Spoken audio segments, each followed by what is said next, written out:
heavy fines if they continue trading from today onwards. Well, thank you. As the Prime Minister and the First Minister of Scotland have said, it's essential businesses that must carry on trading. And so I think the Prime Minister is here. He will have heard his remarks. Order. I have a short statement to make about the conduct of today's Prime Minister's question time. It is exceptional. I will run Prime Minister's questions until 1 o'clock. It will serve as an effective replacement for separate statements on the situation of coronavirus. I will allow the Leader of the Opposition 2 sets of questions of 6, so the total of 12, which I expect to be taken in 2 sets of 6. Similarly, I will allow the Leader of the second largest party 4 questions in 2 sets of 2. I will also exceptionally call a further question from an Opposition Front Bench spokesperson. In order to maximise participation, can I ask for short questions and short answers? We now start Prime Minister's questions with Susanna Webb. Question number 1, Mr. Speaker. Mr. Speaker, this morning I had meetings with ministerial colleagues and others. In addition to my duties in the House, I will have further such meetings later today. Susanna Webb. Firstly, I would like to pay tribute to the Prime Minister and his ministers for navigating my constituents through these unprecedented times with your decisive action. Tribute also to my constituents and those working in the NHS for your truly heroic work. No one can afford to be complacent during this time, and I applaud the Right Honourable Friend's address to the nation on Monday, which reinforced the need for us to stay at home, protect our NHS in order to save lives. Can he assure me that the government will ensure the people have the support they need in order to do so? Mr. Speaker, I fully echo her tribute to our amazing NHS workers, and it is in order to protect them and to help them that we are taking the extraordinary measures that this country is, and I repeat my advice to the nation, which is to stay at home, protect our NHS and save lives. Jeremy Corbyn. Thank you very much, Mr. Speaker, and thank you for making the best arrangements possible today to ensure that as many members as possible can ask questions, but also that the government is held to account, which is what the function of Parliament is. Many more people will be mourning the loss of loved ones as a result of coronavirus this week. Our hearts go out to all of them and to those suffering from the disease at the present time. Across our country, people are working day and night to keep us safe, fed and warm. Our wonderful NHS staff, police, firefighters, prison and probation workers, teachers, civil servants, local government staff and social care, all of them are showing the value of public service. They are the unsung heroes, keeping the transport system running, the post delivered, utilities running and our supermarkets properly stocked. I'd like to pay special mention to one group that are usually ignored, forgotten and decried as unskilled workers: cleaners. All around the country and in this building are doing their best to keep our places hygienic and safe. Over the past few weeks, I've asked the Prime Minister many times what action is being taken to ensure testing is being prioritised, and I've received assurances that everything that could was being done. Yet, Mr. Speaker, a leaked email shows it was just 3 days ago that the Prime Minister wrote to UK research institutes to ask for help, saying there was no testing machines available to buy. Why wasn't this done weeks ago, if not months ago, when the government was first warned about the threat of a global pandemic, and what action is now being taken to get testing machines? Mr. Speaker, perhaps I could begin by pointing out that this is the Right Honourable Gentleman's last Prime Minister's questions, and it would be appropriate, I think, for me to pay tribute to him for his service to party and indeed to the country over the last 4 years in a very difficult job.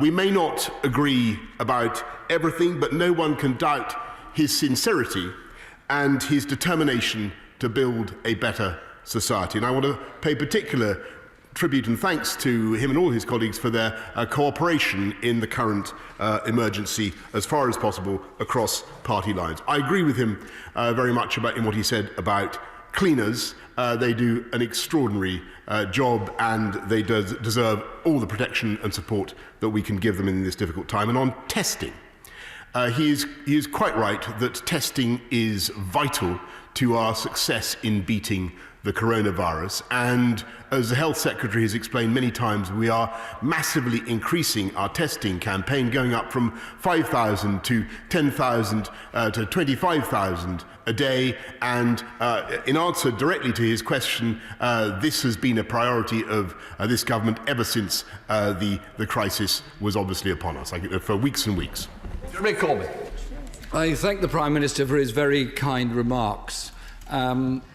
I believe in a decent, socially just society. And he was talking as though this was a sort of obituary. Just to let him know, my voice will not be stilled. I'll be around, I'll be campaigning, I'll be arguing, and I'll be demanding justice for the people of this country and indeed the rest of the world. We can only protect the health of us all, Mr. Speaker, if we protect the health of our carers. Yet the charity Sue Ryder, who provide care to people with neurological conditions, have said that their workforce is depleting daily as they have no access to tests. When will all the social care staff have access to regular testing? They are very, very important and obviously very, very vulnerable in this crisis.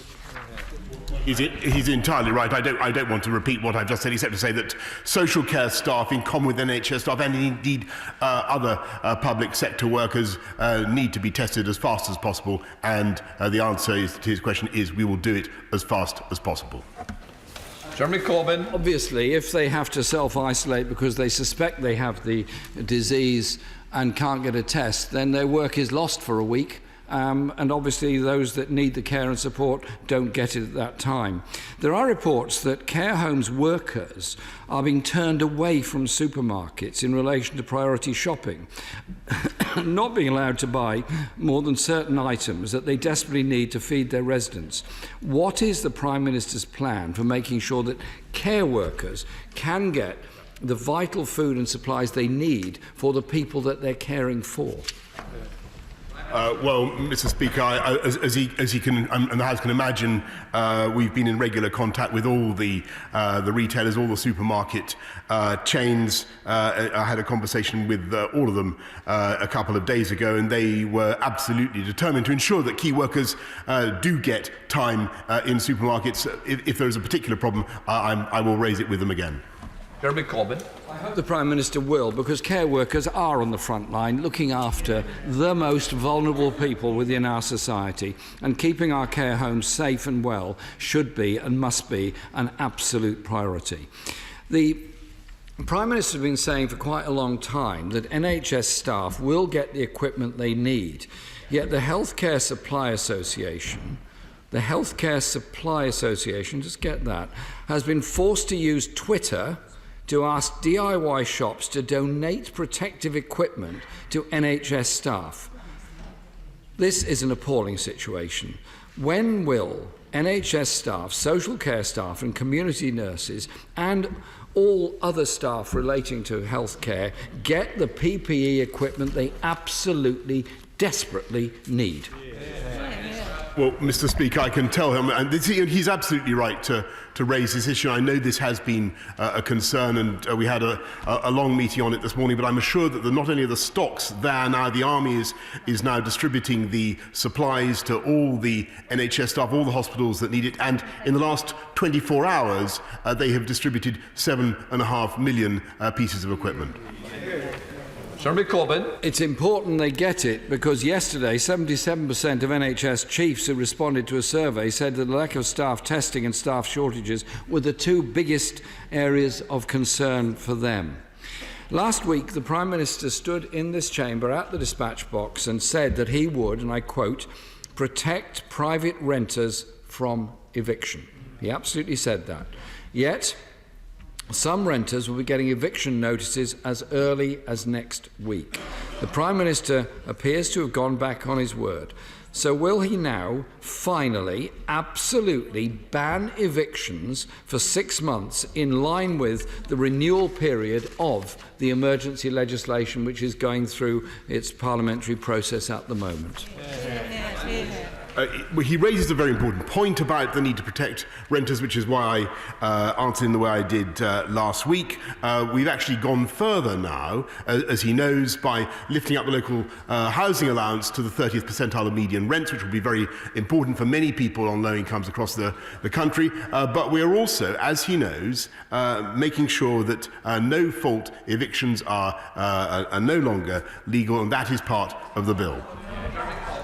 Well, unfortunately, this isn't what the reality is on the ground, as many of my colleagues will point out. We are getting constituents in touch with us who are being threatened with eviction now because they are in rent arrears, because they cannot work because of the shutdown over coronavirus. Can we just be absolutely clear, and will the Prime Minister make sure it's legislated that nobody can be evicted during this first 6-month period of this emergency from the private rented sector? I'm going to continue my questions shortly, Mr. Speaker, in the second part of this session. But I just want to ask this question to the Prime Minister.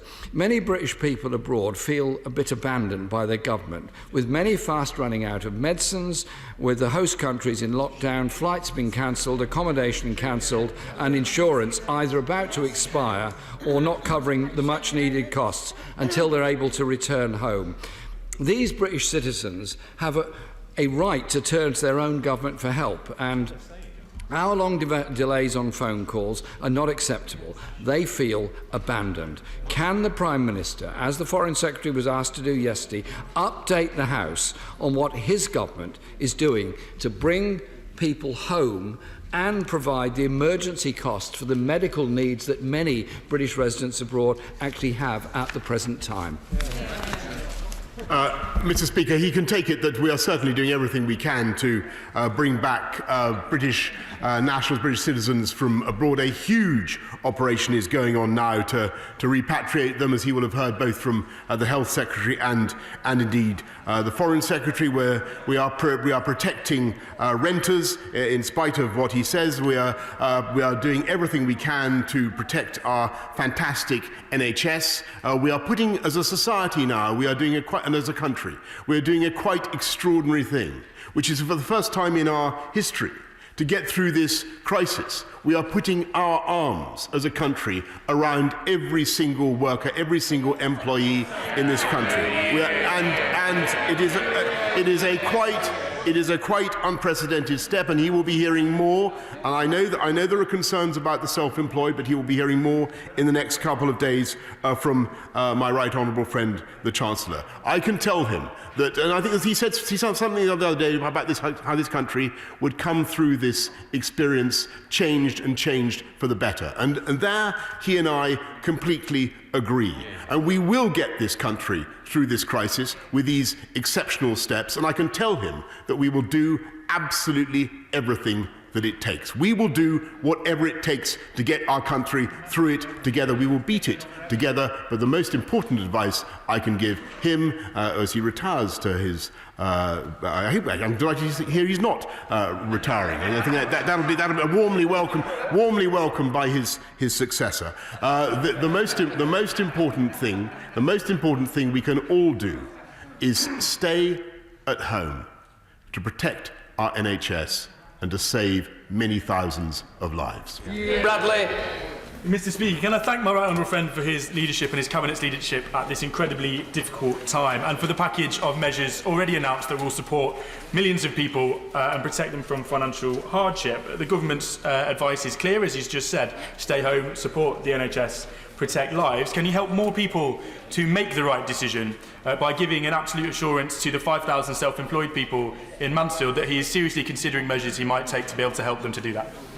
Well, I thank my honourable friend very much for raising that, and he's entirely right. I know that thought, as the right honourable gentleman, the Leader of the Opposition, has just said, that's uppermost in people's minds. We've produced a quite incredible package to support the businesses and the workforce of this country.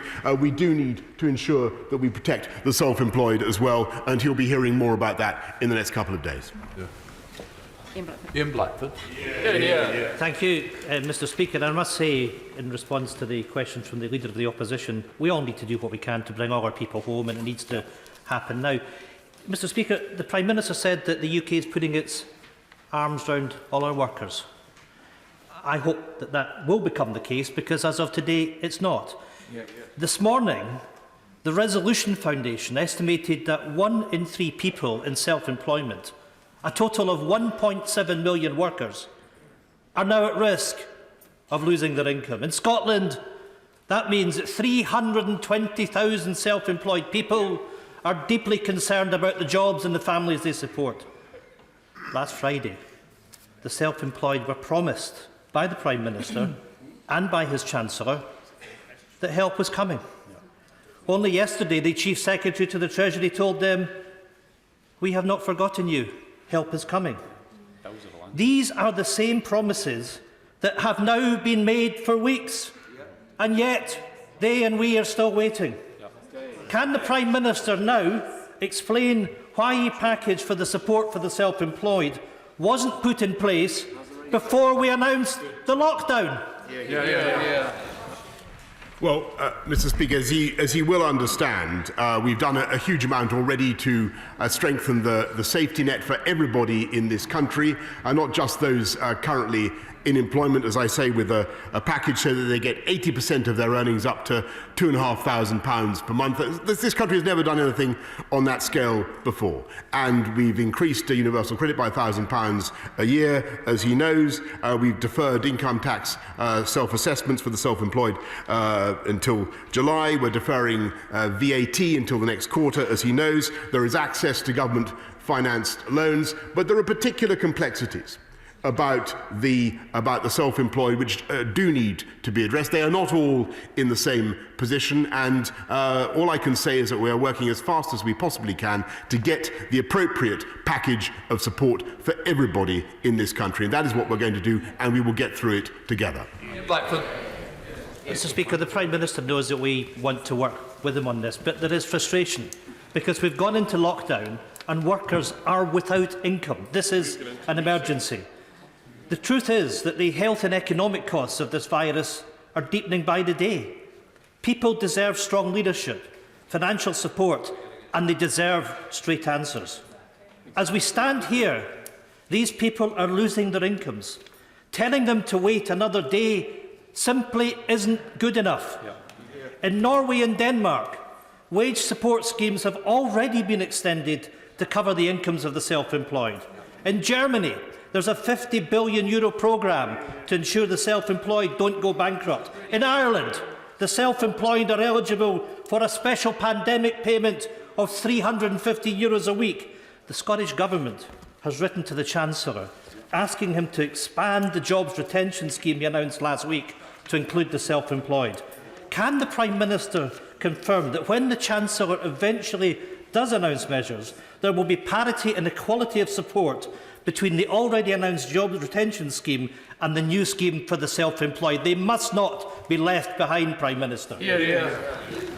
Mr Speaker, he's making a very important point, and I totally share his desire to get parity of support. I would just remind him that we have extended mortgage holidays. We are giving all sorts of help, all sorts of interest-free loans to everybody across the whole country. There are particular difficulties with those who are not on PAYE schemes, as I think the whole House understands. We are bringing forward a package to ensure that everybody gets the support that they need. That's the way to get this country through it. But if I may say so, the better we tackle the epidemic now, the more vigorously we're able to suppress the disease now, the faster we will come through it. And that means, yes, it certainly means testing, but it means staying at home, protecting the NHS, and thereby saving lives. Jen Stevens.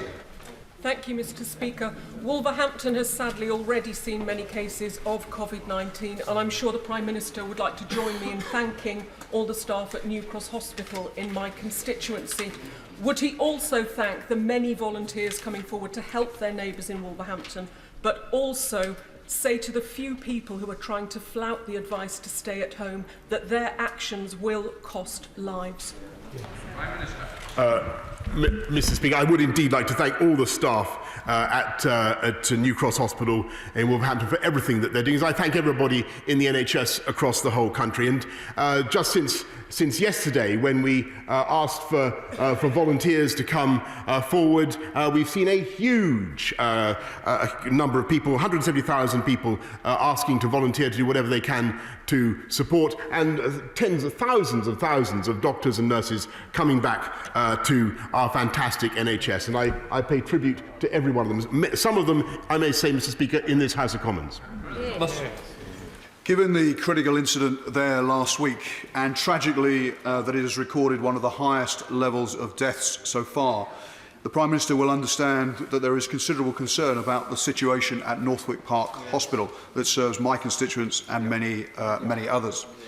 Can he tell the House, therefore, when he expects the staff at the hospital to have access to the high-grade personal protection equipment they need, and crucially to the testing equipment as and when they need it, to keep them safe, to prevent the risk of cross-infection and to keep their loved ones safe? He's absolutely right, Mr. Speaker, to raise the issue at Northwick Park, and they've had a consignment in the last few days, and we will keep those supplies coming. Thank you, Mr. Speaker. There's no doubt that our nation and our world is under attack from an aggressive virus which intends to infect every one of us, sometimes with deadly consequence. And it seems to me that in uncertain times we need clarity and leadership, and I want to commend the Prime Minister for the leadership and the clarity he's given in the messages coming from government. Well, we know them all very clearly, which is to protect the NHS, save lives, and by staying at home. But can I ask the Prime Minister, will you confirm that he will lift any of these measures imposed at the earliest possible opportunity once he knows that our nation is safe? Yes, of course, Mr. Speaker, and we keep them under constant review, and the more the whole country is able to work together to conform with those stipulations, the faster we'll get on top of it, the faster, Mr. Speaker, we'll come out of it. Peter Kyle. Mr. Speaker, through the Prime Minister, can I thank his ministers who have been working very constructively, particularly from the Department of Health, with members from across the House in these difficult times. They have asked us to report back difficult situations in our patch. In that light, I'd like to draw attention to the fact that the Oaklands care home in my constituency has had a really difficult time lately. A 94-year-old resident developed the symptoms of coronavirus and requested a test. 10 days later, when the test finally happened, 14 of the 20 residents were exhibiting symptoms. 7 of the staff were off sick so they could self-isolate. They were agency staff who'd also been working in other care homes. None of the protective equipment requested had arrived. Can the Prime Minister tell the House, in the 80,000 care homes around Britain, what date will they expect tests to be carried out on the day that symptoms emerge, and every single person working in those care homes will get the protective equipment they need? Well, on the tests, as I said earlier on, the answer is we want to roll that out as soon as we possibly can, and on the personal protective equipment, the answer is by the end of this week. Alexander Stafford. Thank you, Mr. Speaker. Can my right honourable friend, the Prime Minister, assure me that he is in regular contact with supermarkets and food suppliers to ensure that goods are getting to the shelves where they are needed? And will he join me in calling on people to only take what they need, not to stockpile, and to stamp out the disgusting scourge of black marketing profiteering? Yes, indeed, Mr. Speaker, and I think the profiteering is something that we should be looking at from a legislative point of view in this House, as has happened before in this country. But I can tell him that the supermarkets do have adequate supplies. Our supply chains, as my honourable friend knows, are very good. We've relaxed delivery hours, but it is very, very important that everybody in their shopping acts reasonably and considerately for other people. Bentley. Mr. Speaker, I would like to convey Plaid Cymru's thanks to the health workers, social care workers, teachers, cleaners and all those who are fighting this virus in the front line. Today, an elderly constituent telephoned my office in dismay that she and her husband are struggling for ways to get food. Both are vulnerable, both are self-isolating according to government advice. They have been told that the next available delivery food slot is April 16th. What support can the government offer to ensure vulnerable people in remote and rural areas, such as Ceredigion, are prioritised for food deliveries? Well, Mr. Speaker, I'm told that there is an army of local volunteers who are delivering food supplies, but if he wishes to communicate that case directly to us, we'll take it up. Rob Butler. Does the Prime Minister share my concern that the contractors for HS2 Limited are not following the very clear government advice on coronavirus? This is not to be clear about the rights and wrongs of HS2, it is about the safety of us all, because my constituents have seen not only contractors blatantly fail to the rules about social distancing, they've observed them coughing over concerned residents, causing great distress. Should they stay at home to save lives? Mr. Speaker, we've been very clear that everybody should work at home if they possibly can, and construction should only take place in a way that is in accordance with Public Health England and industry advice. Tracy Brabin. Thank you, Mr. Speaker. Charities, including those on the front line of our national response to coronavirus, working with the seriously ill, the elderly, the young, victims of domestic violence, and providing food to the vulnerable, they're in absolutely dire straits, and they face a 4.3 billion drop in income. Furloughing staff providing essential services to the vulnerable is just frankly not an option. When is the Prime Minister going to come forward with an urgent package, as my honourable friends for Cardiff South and Penarth and Lewisham Deptford and 150 colleagues from 8 parties across the House have been calling for, so that they can continue their life-saving work? Mr. Speaker, she's absolutely right to pay tribute to the work of the voluntary sector, the charitable sector. They are crucial to our national response to this crisis, and so we are indeed looking. My honourable friend, the Culture Secretary, and my honourable friend, the Chancellor, are looking at a package of measures to support charities as well. John Barrow. Mr. Speaker, I commend the Prime Minister and all those on the front line for their handling of this situation. And he will know, I've raised with him previously, the importance of reaching out to all the elderly and the vulnerable who live alone regardless of their health, so that no one is left behind. But as a former Secretary, may I raise with him the plight of the British Council? It is running out of money. They have had to cease their commercial activities, and their reserves will be exhausted within weeks. Can he make funding available? Mr. Speaker, I came to love the British Council when I was doing the job he refers to. We will continue to support it in any way that we can, and we're actively looking into what we can do. Oh, Michael. Thank you, Mr. Speaker. When all this is over, I think the Prime Minister will genuinely have earned himself a proper break on a paradise island.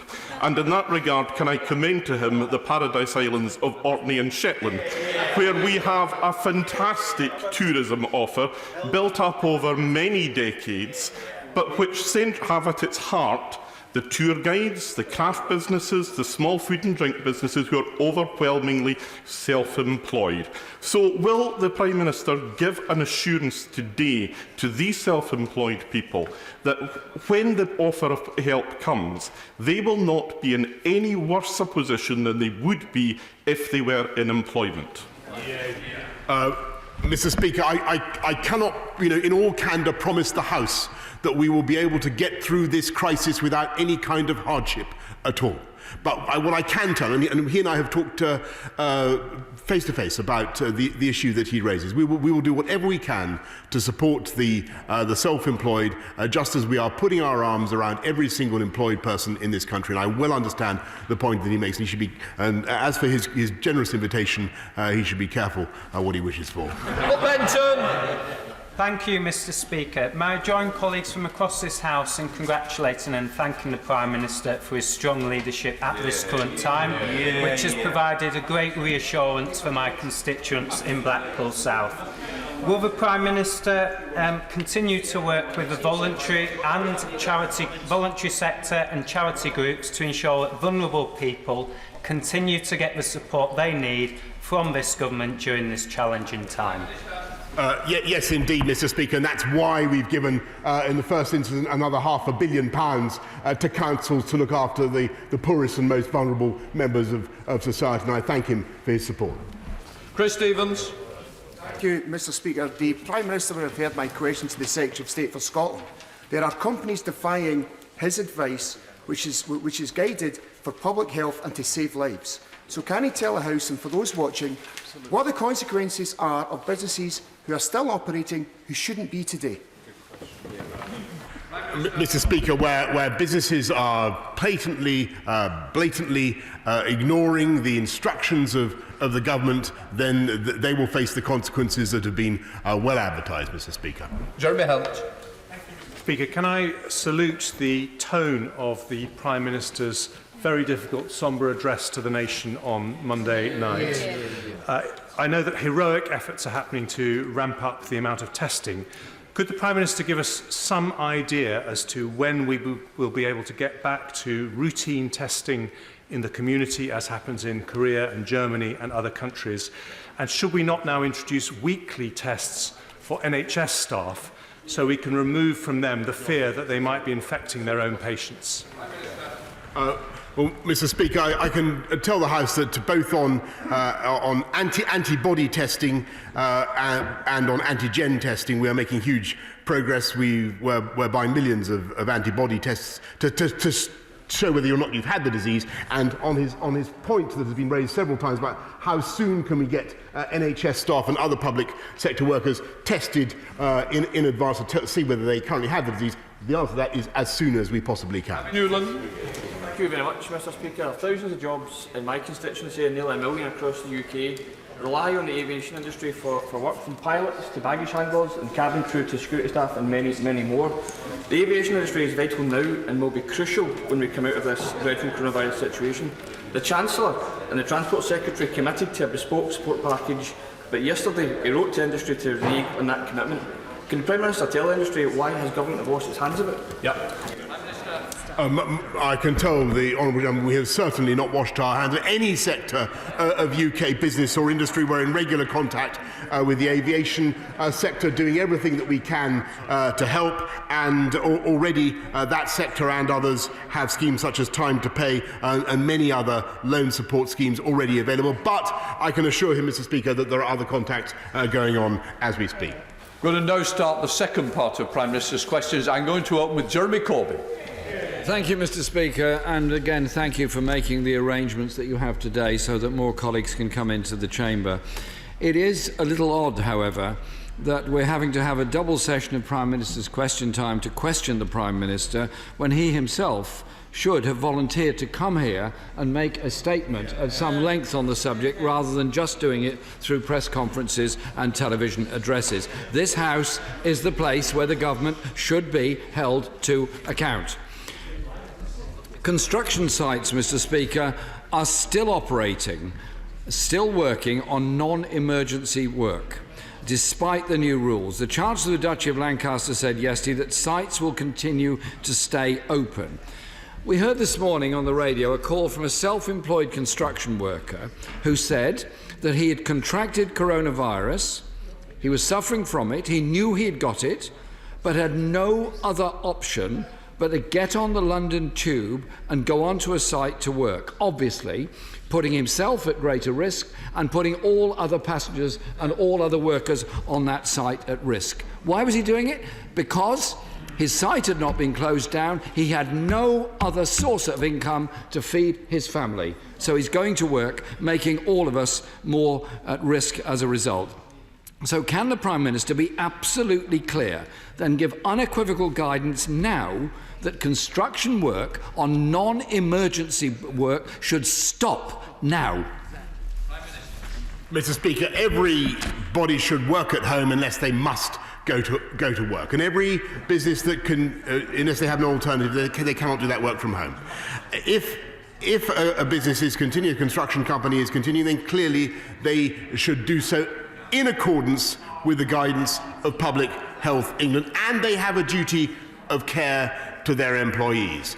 But overwhelmingly what we are saying to the people of this country is that unless you need to leave the house to take exercise for medical reasons or to buy essential supplies, you should stay at home, protect the NHS and save lives.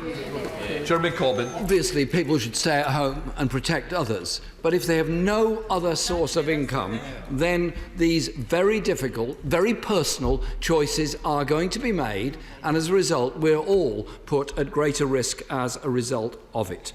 The self-employed having to choose whether they go to work or stay at home, or face losing their entire livelihood, relying instead on an overstretched welfare system, which could pay as little as £94 per week. One self-employed person said they need to pay for baby food, rent, council tax and insurance for the car they use for work. Faced with the decision to feed your family and pay your bills, or stay at home and not get paid, why is it taking the Prime Minister so long to guarantee income for all self-employed workers? There are millions of them. Our economy has changed. Well, Mr. Speaker, we are making absolutely clear to everybody in this country that they should stay at home and save lives. But when it comes to the self-employed and the particular pressures that he raises, I think I've now said several times already in this chamber in answer to other honourable members that we are shortly bringing forward a package, and I think that he would recognise that the steps that the government has taken to provide support for workers, for employees in this country are quite exceptional and unprecedented, and they were warmly welcomed, I may say, by the trades unions themselves. Jeremy Corbyn. Speaker, I'm asking questions about the self-employed and those on 0 hours contract and those with no recourse to public funds who have no support. They are in a very difficult situation, and he should understand that there are many of our constituents, for every member of this House, our constituents lead a hand-to-mouth existence. A few days' pay lost is catastrophic for them. And time again, government ministers have told us that workers affected by the crisis could get help via universal credit. Last night, there were queues of over 110,000 people trying to get onto the DWP system in order to register to apply for universal credit. Will the Prime Minister now put extra resources and funding to boost the DWP capacity and relax the often quite draconian requirements on people claiming, so that money gets where it's needed quickly to those people who've got to feed the kids, got to pay the rent, got to survive somehow? Mr. Speaker, he's perfectly right, and that's why we've increased the funding for universal credit so that it goes up by £1,000 a year. That will benefit 4 million of the most vulnerable households in the country. And overall, we're putting another £7 billion into the welfare system altogether. And as I say, we will be bringing forward a package for the self-employed. But what we are not doing, and this is fully in accordance with the scientific and medical advice, what we are not doing is closing down the whole UK economy. And he will understand the reasons for that. Jeremy Corbyn. We're not asking for the entire UK economy to be closed down. We obviously want people to be safe, but clearly things have to go on. My question was about the DWP resources, which the Prime Minister didn't answer. Well, it wasn't an answer that was satisfactory to me. One of his colleagues is claiming it was a yes. I'll take that. So that means more staff now for the DWP, quickly, so we don't have 110,000 people waiting. Yeah, I haven't finished yet. Because my question is, Mr. Speaker, while he's about it, and this will give him time to think of the answer, can he... This is not a time for levity. The statutory sick pay level of £94.25 a week, which the Health Secretary admitted he couldn't live on, and despite promising he would ensure workers get the support they need, we've still not seen action on that. So unless we increase statutory sick pay and give protection and access to benefits for those on 0 hours contracts, then the dangers that we're all aware of people going into work or trying to work when they shouldn't is going to continue. We do need very urgent action on this.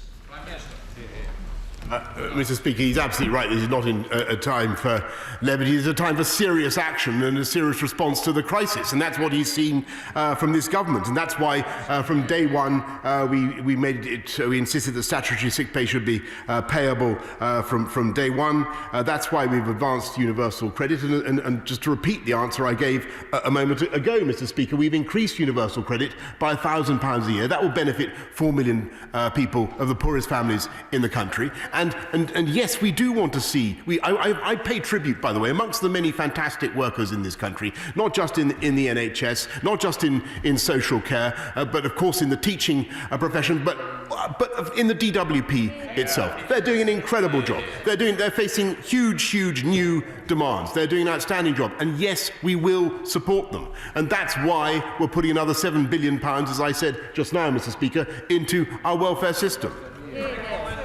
I don't want to appear totally negative, Mr. Speaker, but it would be better if the whole place had been better staffed in the first place. But I'll take it for what the Prime Minister said, that there's going to be an increase in DWP staff in order that people can access universal credit more quickly. Mr. Speaker, it's quite right that Parliament is virtually closed today, and it's right that the Prime Minister and Cabinet Ministers continue to deliver daily public information sessions, and that is absolutely correct. However, I understand it's going to be possibly some time before the House meets again, and there has to be scrutiny of what governments do. That is what Parliament is for. That is what oppositions exist for. And so I'd be grateful if the Prime Minister could indicate how, over the weeks until Parliament opens again, he's going to put himself open to some form of scrutiny, electronic, whatever it happens to be, so that Parliament can hold government to account because of the levels of stress and concern of all the constituents that we represent. Well, Mr. Speaker, the Honourable Gentleman is entirely correct. I think the way we've tried to handle this crisis is to be as open and transparent as we possibly can with all our working, all our thinking, and I will work with you, if I may, Mr. Speaker, about how we can make sure that Parliament is also kept informed throughout the recess. Jeremy Corbyn. Thank you, Mr. Speaker.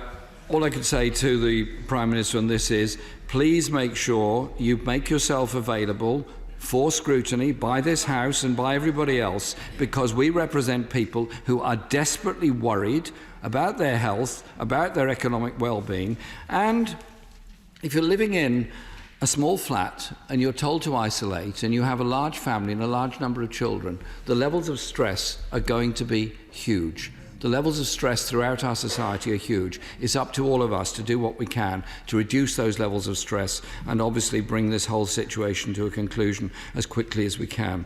So we need clarity, not confusion. We need delivery, not dither. This crisis shows us, Mr. Speaker, how deeply we depend on each other. We'll only come through this as a society through a huge collective effort. At a time of crisis, no one is an island. No one is self-made. The well-being of the wealthiest corporate chief executive officer depends on the outsourced worker cleaning their office. At times like this, Mr. Speaker, we have to recognise the value of each other and the strength of a society that cares for each other and cares for all. Minister. Well, Mr. Speaker, I really want to do nothing else except to associate myself fully with the closing words of the Leader of the Opposition. And I think that what this country is doing now is utterly extraordinary. We are coming together as a nation in a way that I've not seen in my lifetime to help to defeat a disease and to help save the lives of many thousands of our fellow citizens. And we all understand that that will involve a sacrifice. But we're gladly making that sacrifice. And the most important point I can perhaps make to the House today is that that sacrifice is inevitable and it is necessary. But the more we follow the advice of the government, the more strictly we obey the measures that we have put in place, then the swifter and more surely this country will come back from the current crisis, the better we will recover. And so I just repeat my message in case the right honourable gentleman would like to hear it one more time. The best thing we can do is stay at home, protect our NHS and save many, many thousands of lives. Speaker, I echo the words of my right honourable friend.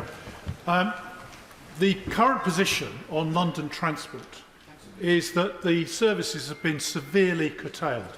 In fact, the journeys from his constituency into central London now are every 15 minutes as opposed to every 5 minutes.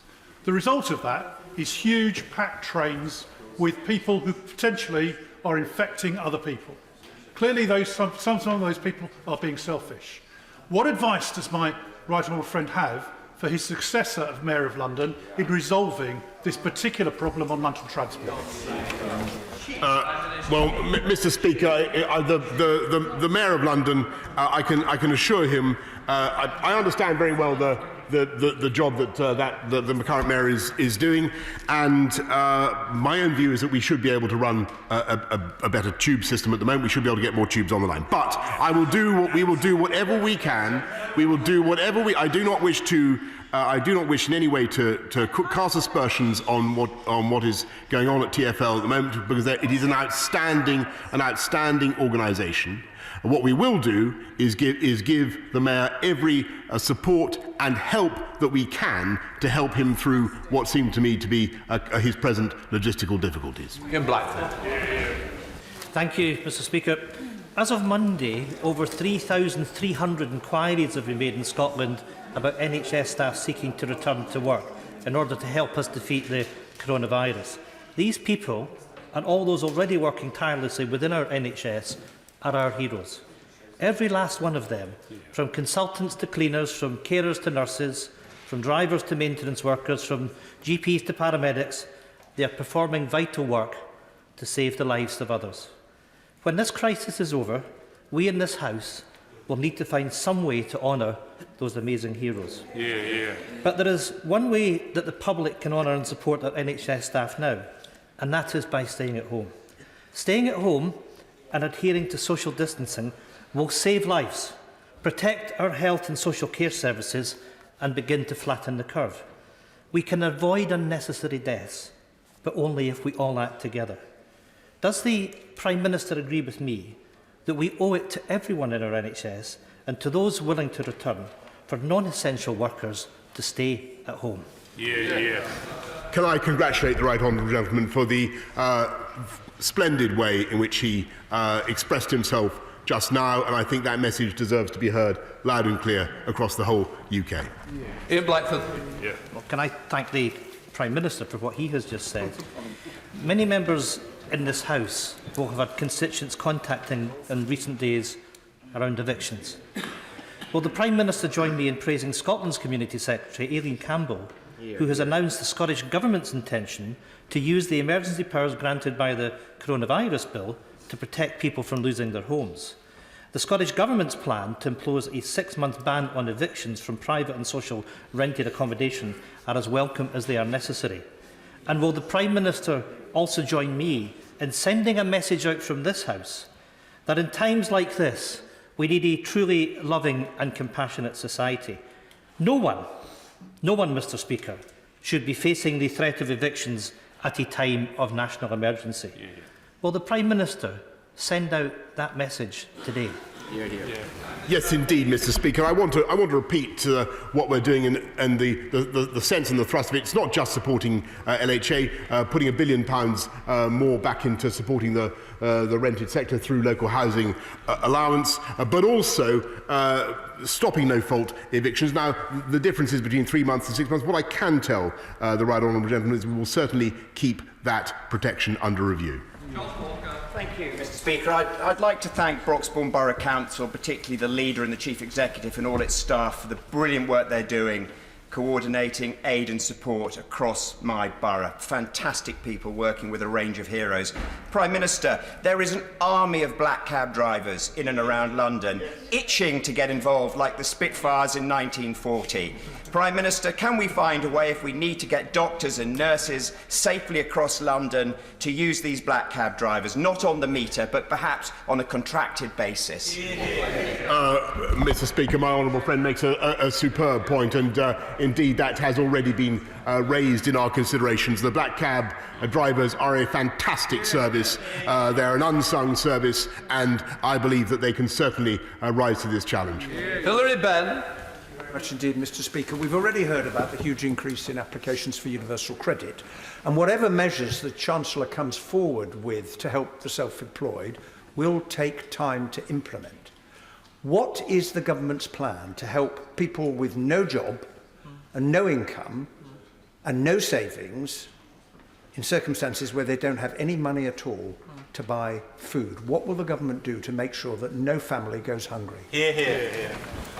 Well, we've already increased universal credit, but what we are doing immediately, Mr. Speaker, to help get cash to the poorest and neediest is to give an immediate grant of 500 million to local councils, and there will be more to come. Morning, I've been talking to the Solent LEP about the future plans for Waterlooville, my constituency. They are already planning for our recovery after this pandemic.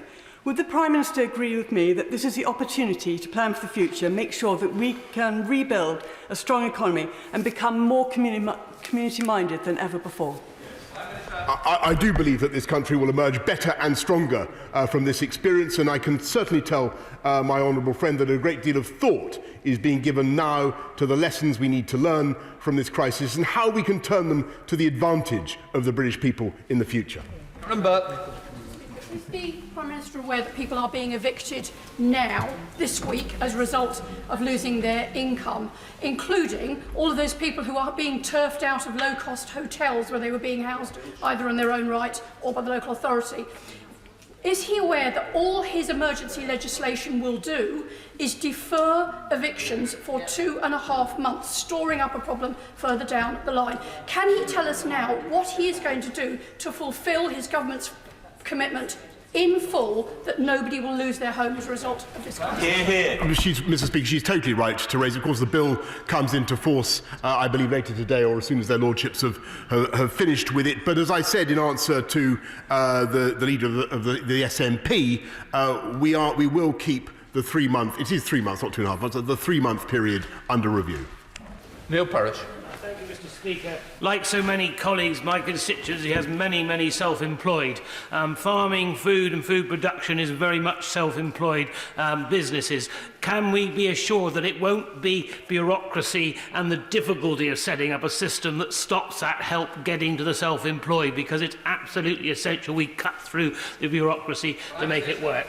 That is indeed the issue, Mr. Speaker. The difficulty is not devising the schemes. We can devise the schemes. The difficulty is getting the cash to the people who need it in a timely way. And anybody who has worked on any of these projects will know that that is the real issue, Mr. Speaker. Mr. Speaker, some firms such as Sports Direct or Wetherspoons have shamed themselves by bullying their staff into work. Other businesses are trying to do the right thing but are being let down by their insurance companies, such as events, sporting and conference companies in my constituency. Will the government give a clear direction now that no large events involving large numbers of people should be taking place any time in the near future, and insurance companies need to get their act together? Yes, Mr. Speaker, the instructions could not be clearer. The enforcement is there, and it is going to be applied, and the message should go out not only to those companies but to the insurers as well. Anthony Mangle. Thank you, Mr. Speaker. Can I thank the Prime Minister and his team for everything they've done so far, and can I associate my words with the member for Tiverton and Honiton about the need to support rural and coastal communities? And with that in mind, what further support might we be able to expect regarding fishermen who are sitting on the line? Mr. Speaker, he is absolutely right, and he and I have have seen the wonderful work that's done by the fishing community in his constituency, and they will receive all sorts of benefits, not least, of course, our ability in due time to take back control of the plenteous resources off the UK coast. Wendy Chamberlain. Thank you, Mr. Speaker. Yesterday I spoke with a constituent who suffers from a debilitating rheumatic autoimmune disease, and symptoms of her condition are similar to that of coronavirus. She's concerned that she won't be included in those to be shielded, even though she's clearly at risk, and she's concerned that she's going to end up needing emergency medical help as she takes different medications. Can the Prime Minister confirm that the Government is working with the devolved administrations to ensure that the shielding guidance is consistent across the UK? Minister. Yes, indeed, Mr. Speaker. We're trying to make shielding guidance as consistent as we possibly can, but in her particular case, can I perhaps advise her to get in touch directly with us, and we'll make sure that she's included. Ruth Edwards. Thank you, Mr. Speaker. Nottinghamshire Police are asking local employers to give paid leave to special constables to allow them to help during this crisis. Does the Prime Minister agree with me that every business should be playing its part and that all special constables should be able to report for duty? Yeah. Prime Minister. Yes, indeed, Mr. Speaker, and I should have added the police and specials, everybody who serves in our incredible police force for what they do, and they should certainly be added to the roll of honour. John Speller. Thank you, Mr. Speaker. Tens of thousands of our constituents are stranded abroad. At the same time, thousands of planes and pilots are sitting idle. Ministry of Defence have unparalleled experience in chartering planes and organising flights. What they need, Prime Minister, is your instruction to do that. So when you go back to Downing Street, will you get onto the Ministry of Defence, tell them to get the airlift started and bring our people home? Prime Minister. Yes, Mr. Speaker, we certainly, though not every country in the world necessarily welcomes a grey tailfin, as it were, but we will make sure we are working with. Most of them do, I should say. But charters we are certainly commissioning right now, and there is a massive repatriation effort going on. Richard Holden.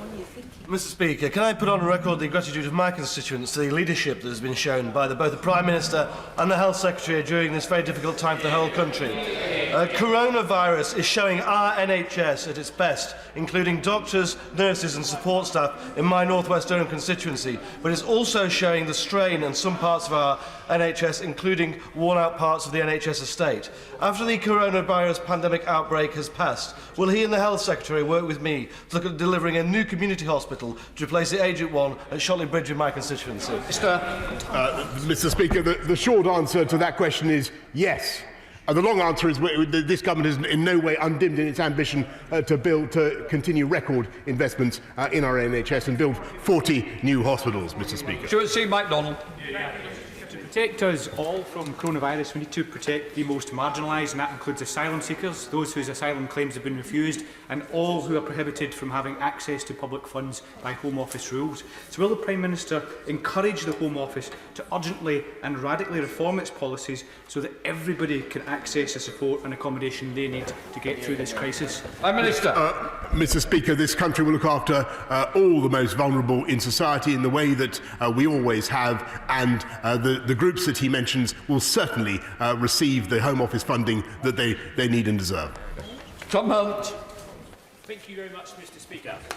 The police will play a role in policing with social distancing guidelines outlined earlier this week. This will put an extra pressure on limited police resources, and my concern is that certain criminal elements might look to exploit this moment of national emergency to push their own insidious agenda. Will the Prime Minister promise me and my constituents that we will come down like a ton of bricks on those such individuals? Prime Minister. Yes, indeed, Mr. Speaker. The early signs are that criminal activity is not up, is in fact down at the moment, but we will come down like a ton of bricks on anybody who seeks to exploit the situation. Thank you, Mr. Speaker. The people of Newcastle are desperately trying to do the right thing, although my inbox tells me that they are angry, confused, running out of money, isolated and stranded in some cases. However, not all businesses are doing the right thing, and I am particularly thinking of Mike Ashley forcing workers into empty Sports Direct shops. The Prime Minister said that businesses should stand with their staff. What is his message to those who don't? Prime Minister. Mr. Speaker, the advice to the gentleman, the instructions of the gentleman in question, and indeed every business, is to follow what the government has said, to obey the rules, or to expect the consequences. And that is the best way to look after not just their employees, but their businesses as well. Craig Williams. Can I welcome the Prime Minister's approach with devolution? Wales has two governments, and his mature and the Welsh Government's approach has meant we've delivered fast legislation and efficient help. But any divergence on policy or communication causes anxiety for my constituents. The Secretary of State for Health announced volunteering. Sadly, Welsh volunteers can't take place in that scheme, although we're cross-border. Will he get on the phone to the Welsh Government and say, let's work together? Yes, Mr. Speaker, I must say that in general, the four nations of our United Kingdom have been working very, very well together, but we will get on to the Welsh Government this afternoon on the issue that he addresses. Kerry McCarthy. Thank you, Mr. Speaker. In Bristol, we're desperately trying to replace free school meals for children with home provision and other provision, but there's been real problems with the supply chain. How can we make sure that those providing those meals, including Andy Street at Feeding Bristol, I really want to pay tribute to, can get hold of the food that they need so that kids can get good, healthy food while they're at home? Prime Minister.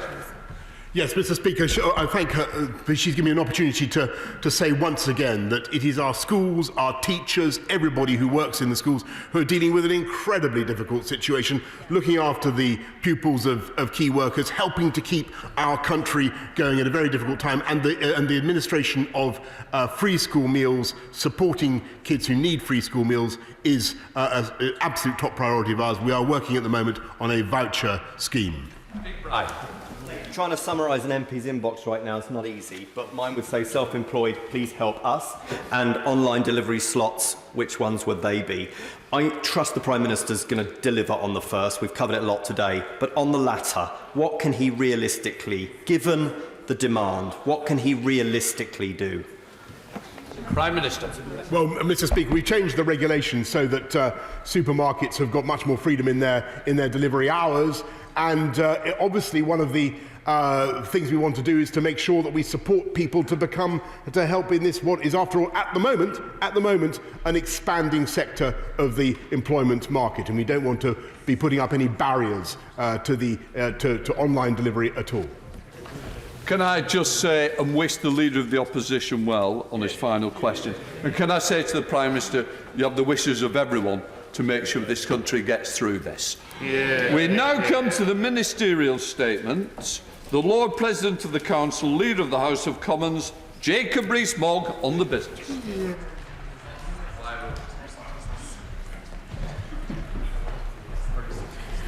Mr. Speaker, the business for the week commencing the 20th of April will include Monday the 20th of April, the House will not be sitting.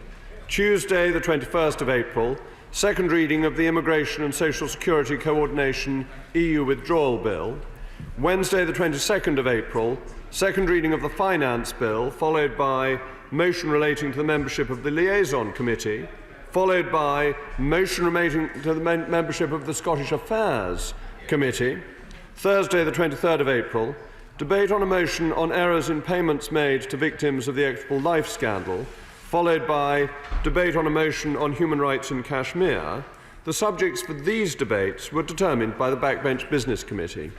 Friday the 24th of April, private members' bills. The provisional business for the week commencing the 27th of April will include Monday the 27th of April, consideration in committee of the Finance Bill, day 1. Tuesday the 28th of April, continuation of consideration in committee of the Finance Bill, day 2. Wednesday the 29th of April, Opposition Day, 8th allotted day, there will be a debate on a motion in the name of the Scottish National Party.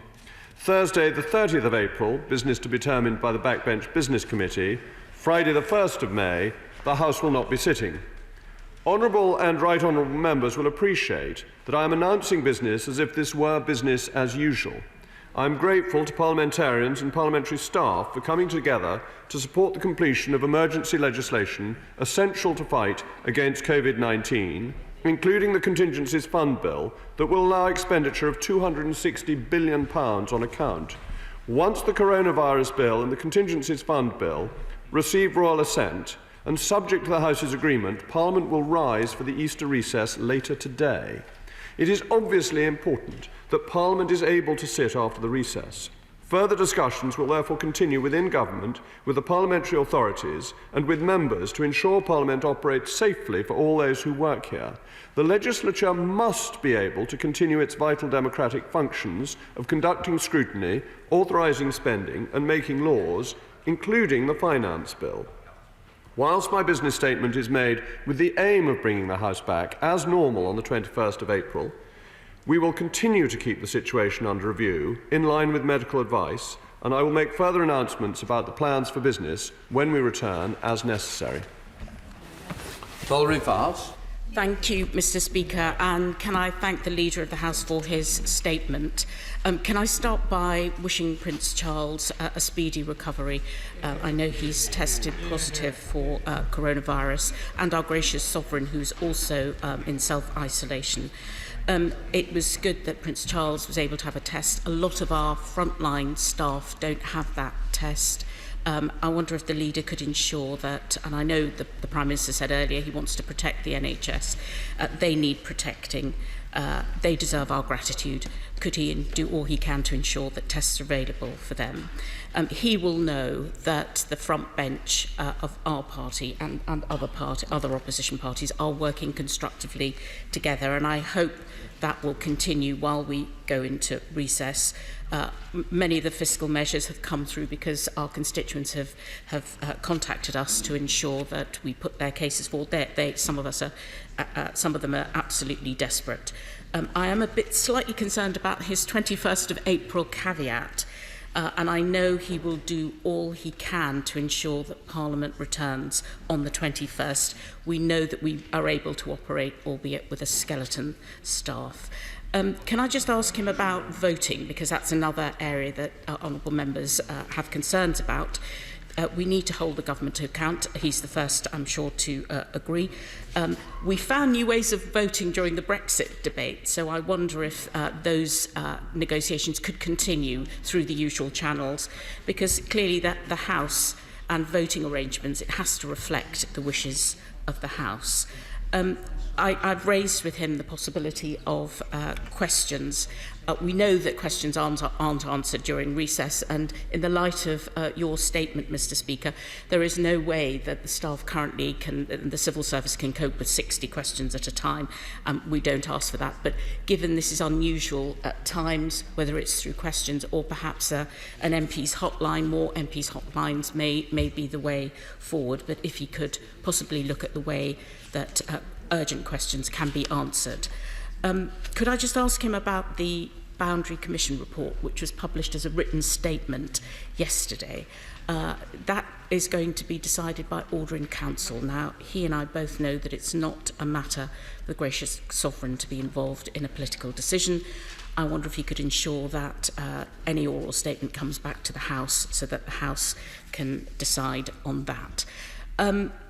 I'm tempted to say I've received an email from, but I want to pay tribute to the Leader of the Opposition and thank him for all his work, and particularly his family and his staff. They've worked very hard. But he must have done something right, Mr. Speaker, because he's seen off 2 Prime Ministers.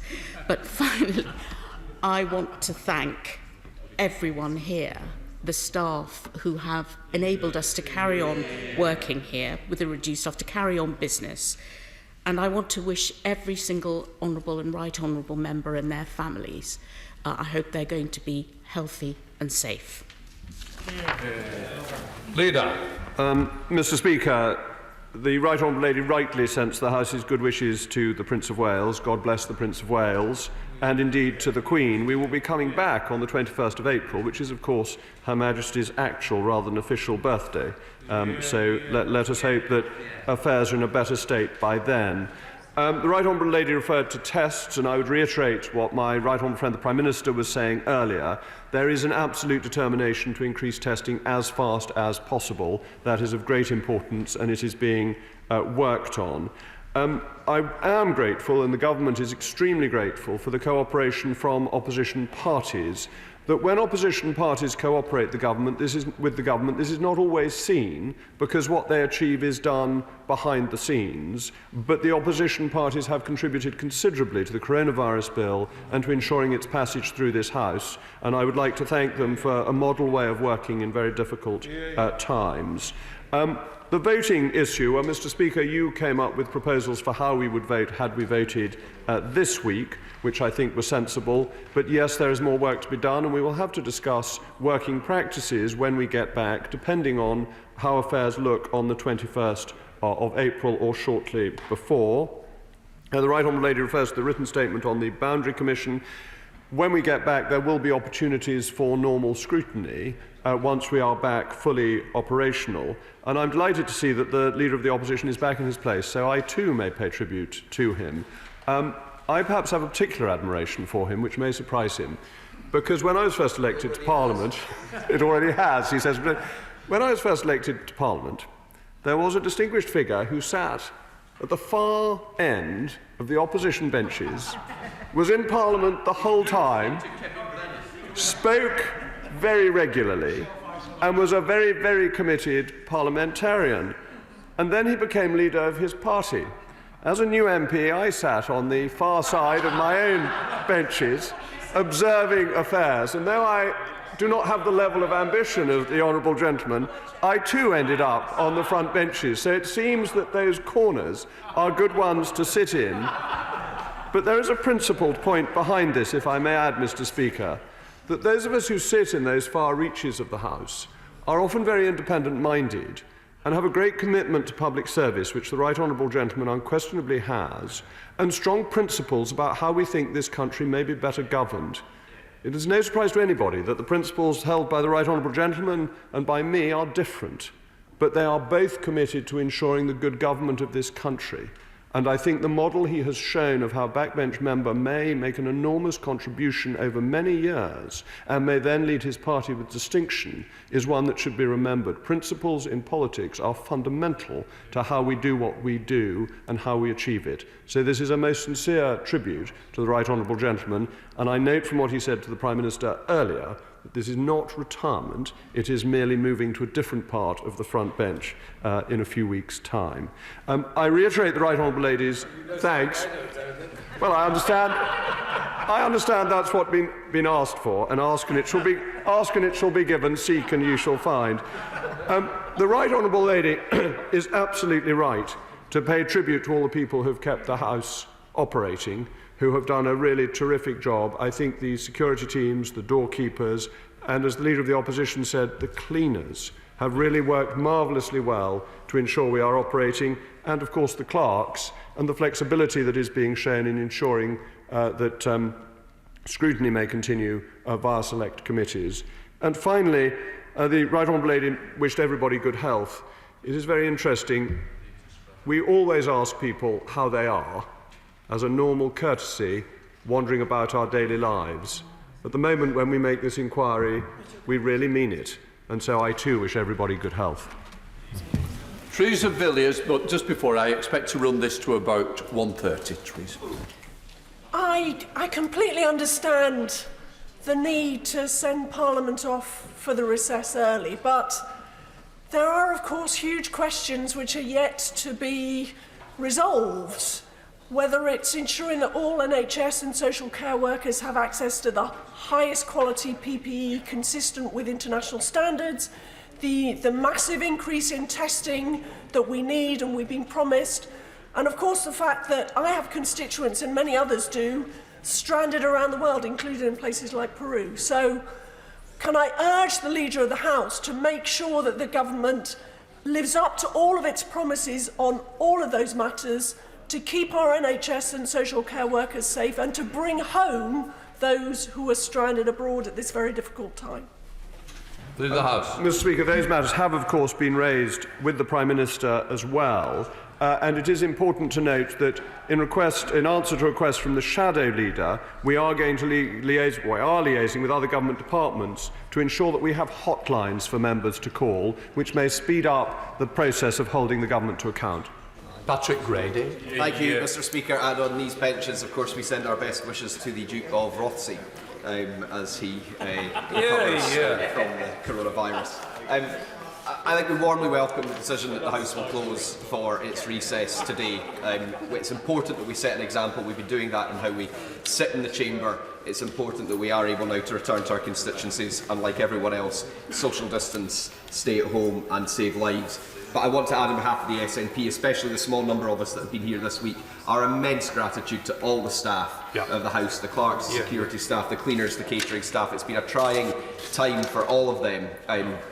And none of us would be able to do our job without their support. Absolutely. I think he's right that the business listed for the week of the 21st of April must be extremely provisional, and if Parliament is to be brought back and the crisis is continuing, it has to be done in a way that respects whatever guidance is still in force around social distancing. As I said to him earlier in the week, it may well be the case that anyone that comes to London from constituencies outside of the metropolitan area would have to self-isolate when they went back to their constituencies if the epicentre is continuing here. So we have to bear those logistics in mind. And I'd be happy to share with them an absolutely first-class research briefing that the library compiled about practices in other parliaments elsewhere in the world and how they're dealing with this. And we should thank the library service for their work in these times as well. I welcome the indication of that there will be an opportunity to convene the Scottish Affairs Committee and Liaison Committee, and an indication of an SNP opposition day as soon as time realistically allows.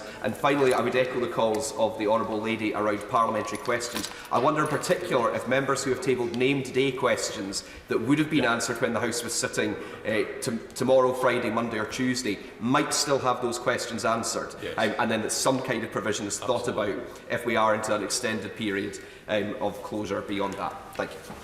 Leader of the House. Thank you, Mr. Speaker, and the Duke of Rothesay and the Lord of the Isles will, I'm sure, appreciate the good wishes from the SNP. I appreciate his point on the guidance from the library. That is very useful, and the library is a wonderful resource that we have.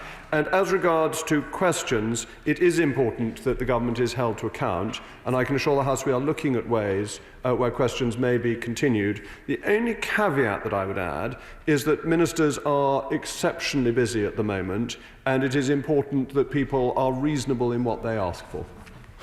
Bob Blackman. Thank you, Mr. Speaker. In these tough economic times for numbers of people, a number of our constituents will be tempted to take a payment holiday on their mortgage. Now, unfortunately, these holidays will not be paid holidays, they'll be unpaid holidays, and the reality is that the interest on those mortgages will continue to accrue and will need to be paid when things turn to normal. The one area which does not seem to be offering any payment holidays whatsoever are our credit card companies, which are already charging exorbitant interest charges anyway, particularly when the Bank of England has slashed interest rates. So can my right honourable friend arrange for the Treasury to do something about this to prevent many of our constituents falling into terrible debt from which they may take years literally to recover? Leader of the House. Mr. Speaker, my honourable friend is right that the usurious rates charged on credit cards can trap people into high levels of debt, as may the high overdraft fees, interest rates that have recently been introduced. And this is a serious matter, and the banks, I'm sure, are aware that the rest of the country is doing its best to help, and will note that they received a lot of help in 2008. There is a parable about this which I'm reminded of, but Mr. Speaker, time does not allow. Sarah Jones. Thank you, Mr. Speaker.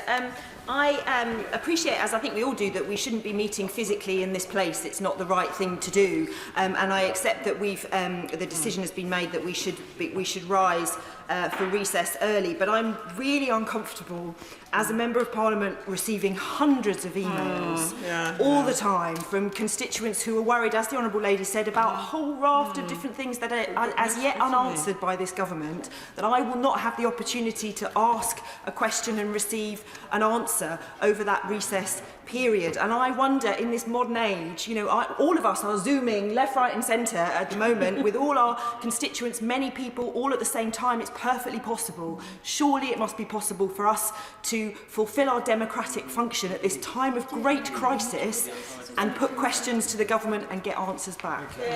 Mr. Speaker, I will make the hotline numbers available for each department as soon as we have them. We've got most of them already. The other thing to remind honourable and right honourable members about is that not every question to a ministry needs to go through a parliamentary question, that they answer to written inquiries, emailed inquiries as well. And if honourable right honourable members have any difficulties getting replies, please contact my office even during the recess, and I will do everything I can to help facilitate speedy answers. Yes, Mark Pritchard. Thank you, Mr. Speaker. The Leader of the House suggested that we'll be listening to the second reading of an immigration bill on the first day back, and with the indulgence of Mr. Speaker, there of course could be urgent questions or statements on that day about the coronavirus and subsequent updates, but those are often time limited. I just wonder whether the Leader of the House would consider us having a day or 2 days to discuss many of the issues raised on both sides of the House in a general debate or something similar on coronavirus and the immigration bill being taken perhaps later. Leader of the House.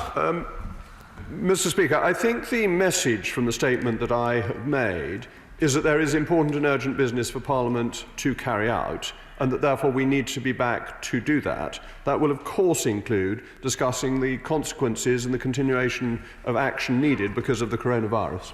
Tan Singh Desi. Thank you very much. Mr. Speaker, dozens of constituents have contacted me because they have been stranded abroad. They feel abandoned, let down by the slow pace of action by the government in terms of bringing them back home, with many now fast running out of medicine.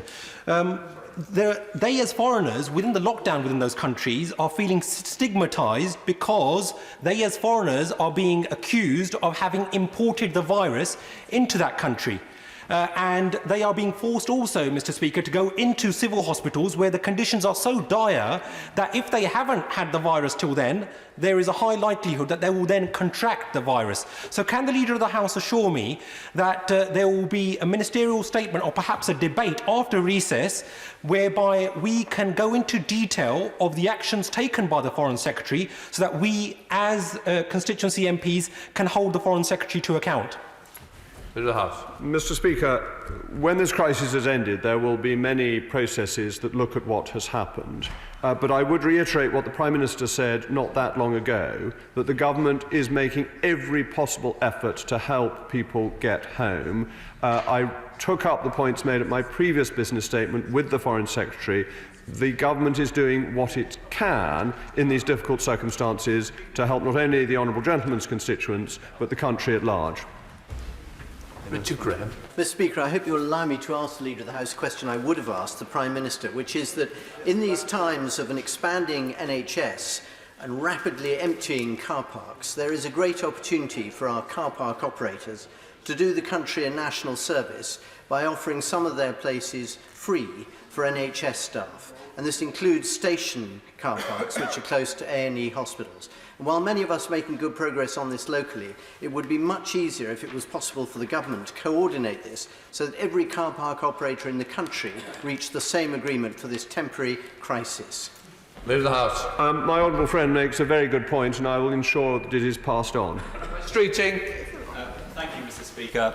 I do understand the difficulties that we're in, but I will have to disrupt the consensus. I don't think it's the right thing for Parliament to go into recess early, and I'm worried at how long it will be until we return. And I hope the Leader of the House will guarantee that we will return on the date in April when we are due, because whether it's the concerns about the lack of testing for NHS staff, the fact we still don't have details on support for the self-employed, the fact the Health Secretary can't believe he could live on statutory sick pay of £94 a week, but we still expect people across the country to do that. There are so many issues that we need to discuss, notwithstanding we have just given the government unprecedented, concentrated power, unchecked until this House returns. So can the Leader of the House assure us we will return, and when we return, make sure that other people not here are able to participate electronically. Mr. Speaker, it is of the greatest importance that Parliament is here to hold the government to account. We are rising 2 days early, effectively 2.5 days early. The business for next week was not urgent business, but his point is extremely well made and one with which I have a great deal of sympathy. Catherine West. Mr. Speaker, the Leader of the House has spoken about hotlines which are available for MPs to use, but is he aware that there's over 700,000 people waiting in a queue for the DWP to assess them for universal credit due to their being laid off because of the insecure nature of their work? Could the Leader of the House tell us what kind of waiting time there is currently for members when they contact the DWP on behalf of that huge number of constituents who are in desperate financial need? Leader of the House. I understand there's about half an hour waiting time for contacting the hotlines at the moment, but the DWP has faced the most enormous increase in volume. It is receiving a multiple every day of what it normally receives in a week in terms of inquiries, and I think the work the DWP is doing to help people is really remarkable and deserves praise rather than criticism. David Linden. Mr. Speaker, I note what the Leader of the House said about accessing hotlines for members of Parliament, but with the greatest respect, it's not civil servants that should be answering our questions, it's ministers. So if it was possible last night for journalists to be able to question the Health Secretary by video link, why is it not possible for us? Mr. Speaker, if honourable members send emails to ministers, ministers routinely reply, and we do hold ministers to account by correspondence. Greg Thomas. I share the concerns of others in the House, Mr. Speaker, about the inability to table questions over the recess, and more generally the reservations that my honourable friend for Ilford has expressed. And I give one example to illustrate that. The excellent trade union community has many members working in online retail. The government has made a decision that they should continue to work as they are a critical sector. Yet it is not clear what protections and guidance is available to employers and trade unions working in that sector about social distancing and the enforcing of them. The ability to ask a question about that would hopefully get a clear answer from the Minister and enable the sector to move forward in a positive way. Leader of the House. Mr. Speaker, the honourable gentleman has now asked that question, and I'll ensure it is passed the relevant Minister for answer. Lord Russell-Moyle. Thank you, Mr. Speaker. I have to agree with my honourable friend. I think that closing this place down early without putting sufficient measures of online debate and questions is foolhardy at best. Mr. Speaker, we have a system of named day questions which already limits the number of questions you can ask, so that 60 question scenario can't happen. Will the Leader of the House liaise with the parliamentary authorities so named day questions can continue throughout this recess, so at least we can have questions in public, because then the question is only asked once rather than numerous ministerial correspondence? Leader of the House. Mr. Speaker, there's no limit on non-named day questions, so it's only on named day questions limit replies, and select committees will be able to carry on their work and will be able to do so remotely, so scrutiny is being continued with.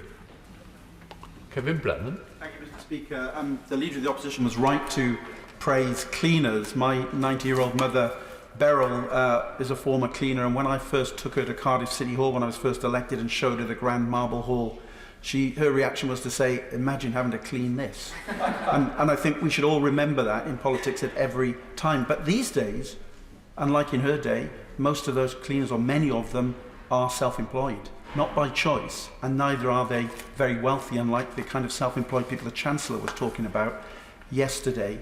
The Prime Minister said within a couple of days we'll have an answer. Does that mean that we will have an answer from the government for self-employed people on Friday? Mr. Speaker, first of all, may I wish the honourable gentleman's mother good health at the age of 90, and I hope she is staying at home and following all the advice, though sometimes persuading mothers to do what they're advised to do is not easy. Cleaners are very important. The Prime Minister said that an announcement would come out soon. I think that implied 48 hours. That would get us to Friday. So reading into what he said, I think the honourable gentleman's question answers itself. Gary McCarthy. Speaker, can I just follow up on the point that was made about answers to named day questions? I tabled a question last week on behalf of the Cystic Fibrosis Trust asking what special provisions would be put in place to make sure that people would have priority access to hospital and also priority access to testing. I was told on Monday that the government wouldn't be able to answer in the time available. Does this mean that I'm not now going to get an answer till the end of April, or is there any way in which we can at least ensure those questions are carried over? Mr. Speaker, I must confess I would have a certain sympathy with the Health Department at the moment for not answering questions with its normal efficiency. I think we as members have to be reasonable on the matters of scrutiny that we are asking for, and I would suggest that the Honourable Lady writes into the Department on this question.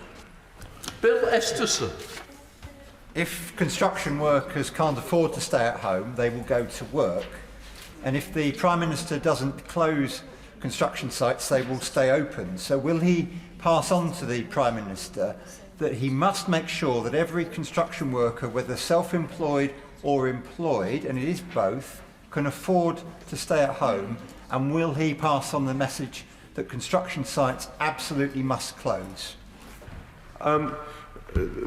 This matter obviously was raised during Prime Minister's questions. I would say that the advice from the government is very clear. If you cannot work from home, but can work observing social distancing, which is being about 6 feet away from people, which we are doing pretty well at doing, then it is safe to go on to work, into work, and that is an important part of the government's message. Stay at home, but if you can't stay at home, you have to work away from home, then observe social distancing.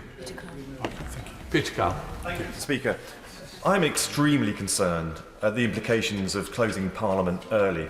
The irony will be lost on no one that builders across the river in Battersea are going about their business as normal with the sanction of government, and yet government is closing down Parliament and stopping our ability to scrutinise in the normal way. Normally, in times of crisis, Parliament is recalled. It isn't closed down. So, considering that he is doing something so extraordinary, shouldn't he also be announcing extraordinary new measures so that we remotely can hold government to account in this time? Hear, hear. In the House. Mr. Speaker, Parliament is not being closed down. The date for returning has been set, which is the same date as was always planned. The business that we had in front of us was not pressing business. On Monday of next week, we were going to be discussing the relief of rates on public toilets. It was therefore reasonable to suspend these days because they were not essential business. However, we will come back on the 21st of April, we will deal with essential business, and members may continue to hold the government to account by correspondence, and select committees will be able to carry out inquiries. John Morrow.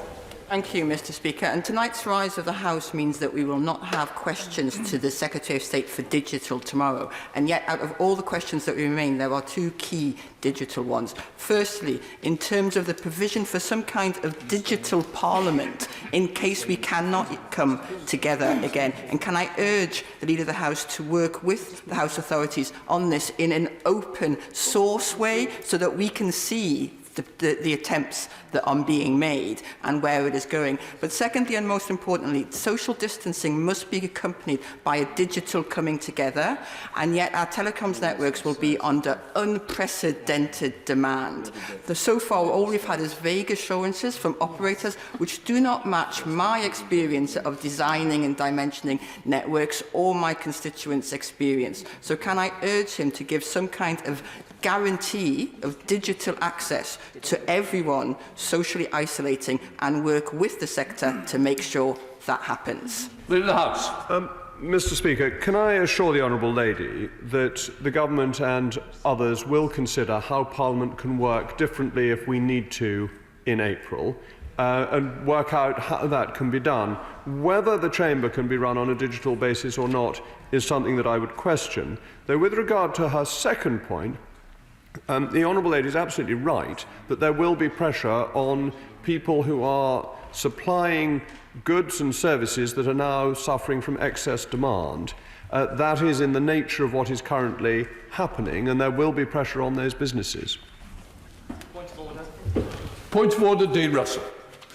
On a point of order, Mr Speaker, I am deeply saddened to report and share that my predecessor, the former MP for Watford, Lord Tristan Garrell-Jones, sadly passed away yesterday. His legacy in Watford is deeply cherished, as it is in this House, and he was hugely respected both across the constituency and I'm sure by all members and those in the Lords. His reputation is truly one any MP should aspire to, and I do on a daily basis. He will be deeply missed, and my thoughts, as I'm sure those of the whole House, but with his family on this difficult time. Thank you, Mr Speaker, for allowing me to pay tribute on this point of order. Thank you. Can I just say, obviously, a point of order, Chair, but it's quite right, we'll put it on the record, and all the thoughts of all members of this House, all sides will come together, and we do wish his family our sincere thoughts and prayers at this time. Thank you. Oh, point of order, Kevin Jones. Kevin Brennan, Mr Speaker. On a point of order, the Procedure Committee has still not been set up because there were objections to the proposal put forward by the Leader of the House to creating a new piece of prime ministerial patronage and putting in place someone rather than being elected by this House as the chair of the Procedures Committee. I wonder, Mr Speaker, whether there's been any indication that that motion could be brought back by the Leader of the House at any stage without that chair of the, not the Procedure Committee, sorry, the Liaison Committee, without that position being included in the motion. Well, to hell, it's not for today. It's Wednesday, the Liaison Committee Chair. Yeah, that is not for today. I'm sure the Leader of the House, if he wishes to clarify it, to clear up any mess, or is he happy? Mr Speaker, I think it's clear that it is business put down for the 22nd. There will be a debate on the formation of the Liaison Committee and the Scottish Affairs Committee, two very important committees. So it's not, don't need to worry for today. Right, we now come to the first Opposition Day motion on social cohesion and community. No. Sorry? Finance. Oh, you pulled the first one, of course. We now come to the second Opposition Day motion on financial social emergency support package. Jeremy Corbyn to move. Thank you very much, Mr Speaker, and thank you very much for accommodating the change that we wanted to make to the order paper today in order to make for a more efficient debate, but also to ensure that the Prime Minister's question time ran for the extra time that you put for it. In response to the member for Watford and what he just said, I join with him in paying tribute to the life of Tristan Garrell-Jones, who I knew very well when he was a Conservative MP, and he was one that had an enormous knowledge of Latin America and Central America, spoke very fluent Spanish, and he and I would often exchange pleasantries in Spanish in the tea room. And so my best regards to his family. Lo siento a la morir de Señor Garrell-Jones. Mr Speaker, we're holding this debate today amidst a crisis unlike any other we've experienced in our lifetime, and I hope that the Leader of the House, to whom I thank very much for the kind remarks he made about me, understands that the importance is that in this crisis democracy is not closed down, but democracy is strengthened and enhanced, and it's the job of oppositions to hold the government to account. And I thank my friend the member for Walsall South for the very kind remarks she made in her role as Shadow Leader of the House and the work that she is doing there. This coronavirus outbreak will have a lasting impact on our economy and our society. Life is never going to be the same again. The immediate task of the opposition is to help arrest the spread of the coronavirus and support the public health efforts that are being made, whilst being constructively critical where it's necessary to do so, and to ensure there is an improved official response. And I thank all my colleagues for the questions they just put to the Leader of the House about how this House can continue operating as it should, even during a recess. The advice and instructions are absolutely crystal clear, so people know precisely what they should or should not do to limit or slow the spread of the virus. But there needs to be detailed guidance to employers and workers about which workplaces should close. Clear communication from the government is vital for everybody's safety. This crisis, Madam Deputy Speaker, is presently exposing the vulnerabilities in our economy and our society. Underfunded public services, insecure work, a threadbare social security system, they all carry a very heavy burden. But it's usually hidden from the public view. But it's been thrust into a brutal light by a public health emergency. It's also showing us just how dependent we are on each other, on the many ties of mutual aid woven together that make up the fabric of our society and our communities. We can come out of this crisis with that fabric strengthened if we value and support each other. And I pay tribute to all those fantastic people, many of them young people, who are volunteering now to help people going through stress and crisis. And indeed, I met a group last week who were leafleting in my constituency to ensure that everybody got some help if they needed it.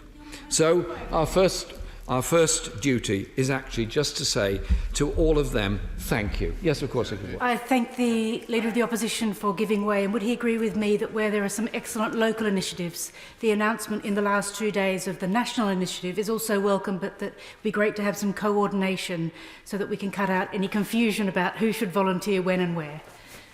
I thank my friend for that intervention, and she's absolutely right, because there are lots and lots of very enthusiastic volunteers, and that's good, that's great, but it does need coordination, and it also needs protection, because we are dealing with assisting very vulnerable people, and therefore we've got to be quite clear that those people that are volunteering are responsible and are doing it for all of the right motives. And all the volunteer groups that I've been in touch with and met are very, very clear about this. They're very well organised and they're very, very responsible in the way that they do it.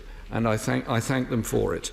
And all those efforts will help us to overcome this. But it's also, I think, necessary to say thank you to those delivering essential public services, especially to our National Health Service staff who are on the front line, the medical professionals, healthcare workers, auxiliary staff, administrators, ambulance drivers, paramedics, the whole team in every health facility. They're already very stretched in normal times, and now they're coming under unimaginable pressure and stress, whilst at the same time they themselves are vulnerable to contracting coronavirus. And I think we should just acknowledge that and say thank you. We should also say thank you to the social care sector. Social care sector, so often unrecognised, so often ignored, almost always badly paid. They are caring for the most vulnerable people in our society. And as my friend, the member for Hove, was explaining earlier, the problems of contracting the virus in a home where people have not been tested only gets worse and worse the longer we delay on it. Of course.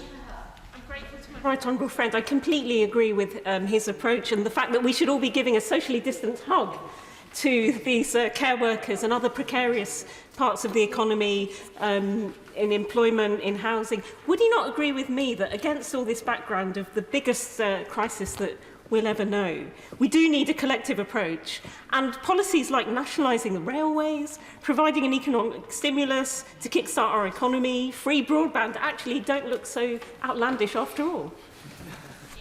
Well, it wasn't so long ago I was making lengthy speeches about those subjects, and I'm quite prepared to hand a copy of our manifesto over to the government, because they are already being forced to implement a great deal of it because of the crisis and because of the deficiency in public services that we exposed during that election campaign.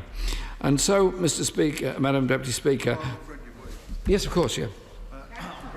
Right honourable friend for giving way on a much more granular point, but referencing his point about care homes. A care home owner has been in touch with me saying that he is increasingly short-staffed because of infection among staff. Yet he is aware of staff from overseas who have the qualifications, who are unable to work because the Home Office have yet not been able to move quickly enough to allow him to give them jobs and to sort out the sponsorship requirements. Could he encourage the Minister to get this issue looked at quickly by the Home Office. I will be writing to the Home Office, but it would be good to flag it now.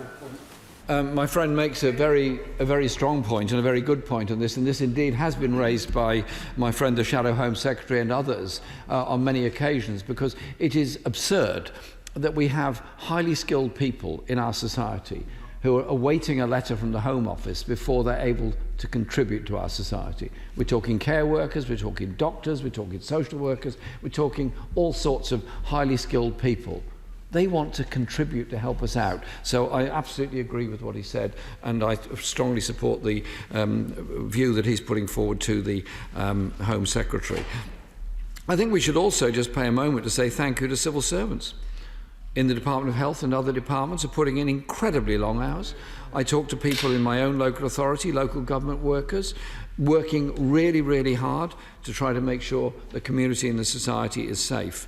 And also to teachers who are having to go into school to ensure there is some facilities and teaching available for the children of those that are vulnerable, rather essential care workers, as well as children who've got very special needs. And so let's value them and value the work that they do, and thank the National Education Union and the other teaching unions for the work that they've put in to ensuring this takes place.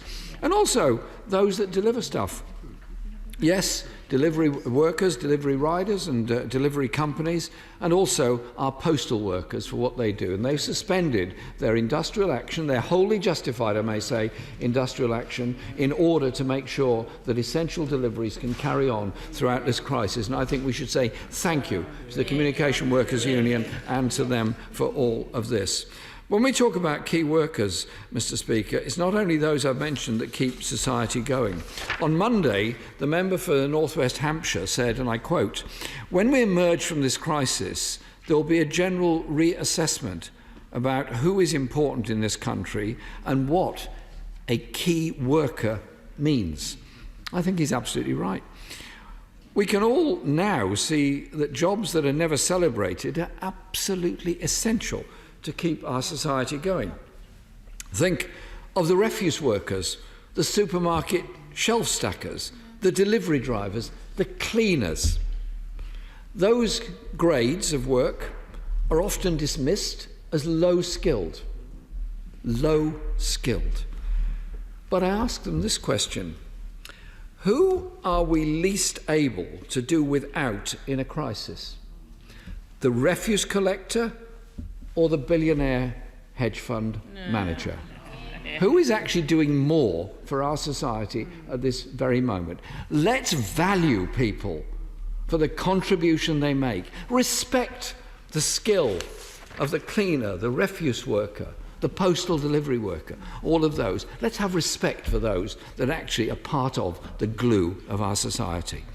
Right now, they need our help. And if we look beyond this crisis, I hope they will continue to get our respect, because people we respect should not be treated the way they have been treated through the last decade of austerity. So, Madam Deputy Speaker, right now we must guarantee our NHS staff the personal protective equipment they're crying out for. No excuses, get it there, deliver it for NHS staff, care staff and all the others. Doctors have said they've had to go along to Screwfix to buy face masks. They need visors, long gloves, surgical gowns and hand sanitisers, and they need them now. It's not as if this crisis happened yesterday. The coronavirus broke out in China some months ago, and it has spread very rapidly across the whole world.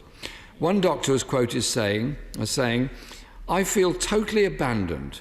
We don't have the protective equipment that we desperately need, and our children are being treated like orphans and sent off to care camps."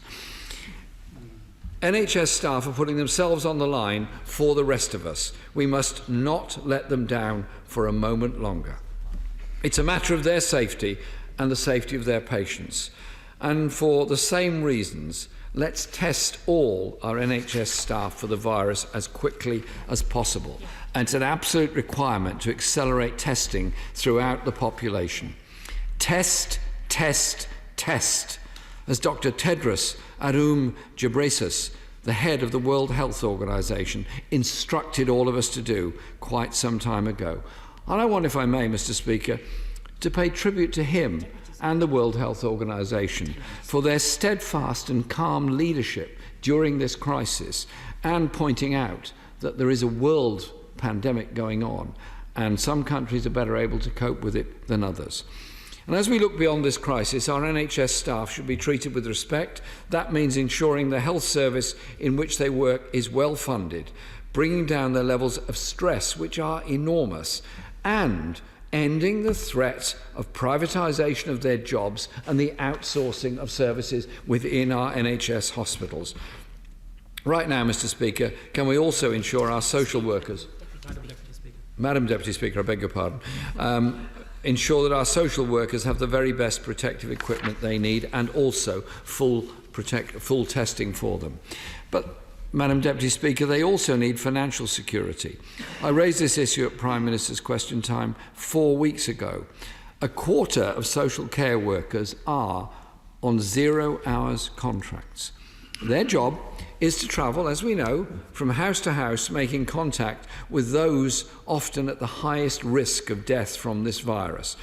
Sometimes they're seeing 12 or more clients a day, spending time in those homes and potentially passing on the virus from one home to another to another. A lack of testing increases that danger all the time. And so it's not just urgent, it's super urgent. It's like today, it's got to be done. They need to be given the security that they can afford to stay off work if they have symptoms. Yet, none of them are included in the Chancellor's scheme to pay 80% of wages. This must be addressed immediately. As I pointed out in Prime Minister's Question Time, construction workers, exactly the same applies to care workers. As we look beyond the crisis, we need to learn the lesson and end the scandal of paying so little to those entrusted with the care of our loved ones. Let's end the disgrace of 1.4 million people being denied the social care they need. Right now, Madam Deputy Speaker, the government can give peace of mind to all self-employed and insecure workers with an equivalent income protection scheme for that devised for employees. The Prime Minister said he was going to be working on this very quickly. It's got to be done very, very quickly indeed, otherwise we're all put at greater risk and danger as a result of it. The freelancers, workers on 0 hours contracts and those with no recourse to public funds still have no support. From cabbies to childminders, actors to plumbers, people are being told to do something absolutely extraordinary, to stop earning a living. Having made that demand, the government, yes, it's the government that has an awesome responsibility to ensure they don't immediately fall into hardship and are able to do what's necessary for public health. Yes, of course. I also agree that what needs to happen is there needs to be a crackdown on some employers, because I've had constituents contacting me this morning where people are saying they need to go to, the employers are insisting people go to work and being told, frankly, if they don't turn up, they're not going to get paid. Even those businesses that quite clearly are not on the list of key industries. Does he think that the government should crack down on those employers that are putting their employers at risk? Well, if employers are putting us all at risk by forcing people to work in a non-essential industry or non-essential company or non-essential work, then they should face sanction for it, and that should include fines as a result of it, because they've got to understand they have a responsibility as well in this. And the government should ensure the closure of any construction work that isn't urgent health and safety related, just as Transport for London and the Scottish Government have already done. And remember, Transport for London and the Scottish Government obviously have many major building contracts going on at any one time. On that point, I thank my right honourable friend for giving way, and having worked within the construction industry for the last 2 decades, I have begun to appreciate just how critical and how significant an industry that is.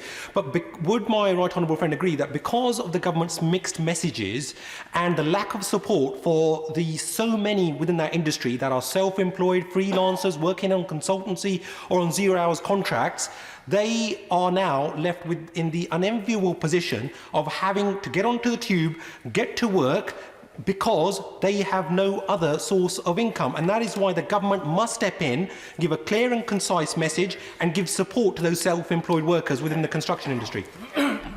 My friend anticipates what exactly the point I was about to make. We've all seen the images this morning. Construction workers packed onto the London Tube and indeed other trains all around the country, going onto site because that's the only way they can earn a living, putting themselves and all of us at risk as a result of it. The action has to be taken now on this.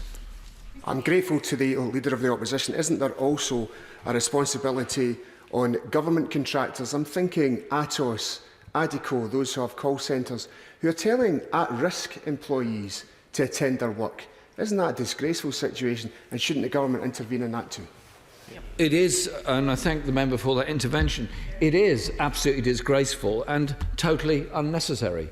Because if somebody feels they're at risk, and that's the advice from the Department of Health, that they should then self-isolate and obviously eventually get a test, but clearly the tests are not available absolutely immediately, and an employer then forces that person to go into work, we all know what the consequences of that are. There's a responsibility on employers as well in all of this. And the government, I hope, will take action to close those building sites and provide those workers with the necessary economic support.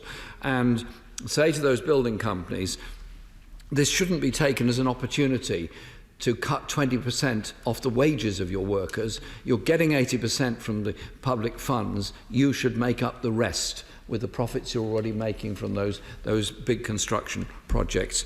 Although many people on construction sites are sadly self-employed, and that is a slightly different issue which I've referred to earlier. As we look beyond the crisis, we should all give workers respect with proper social security extending to the self-employed as well. We have to understand that we have a very different economy than we had 10, 20, 30 years ago, with a very large number of people who are self-employed. They're making their contribution. They deserve respect, recognition, and the necessary social security support, and full rights for workers, including those in the gig economy. And we must raise statutory sick pay to European levels. The Secretary of State for Health and Social Care, has said honestly that he could not survive on £94 per week. I suspect most members of this House wouldn't want to survive on £94 per week, and most probably couldn't survive on £94 per week. So how can we expect others to do so? If we're saying they've got to survive on £94 a week, we can't. It's not up to us to say that. It's up to us to say, in this crisis, we've got to increase it so that people can actually have a survivable income.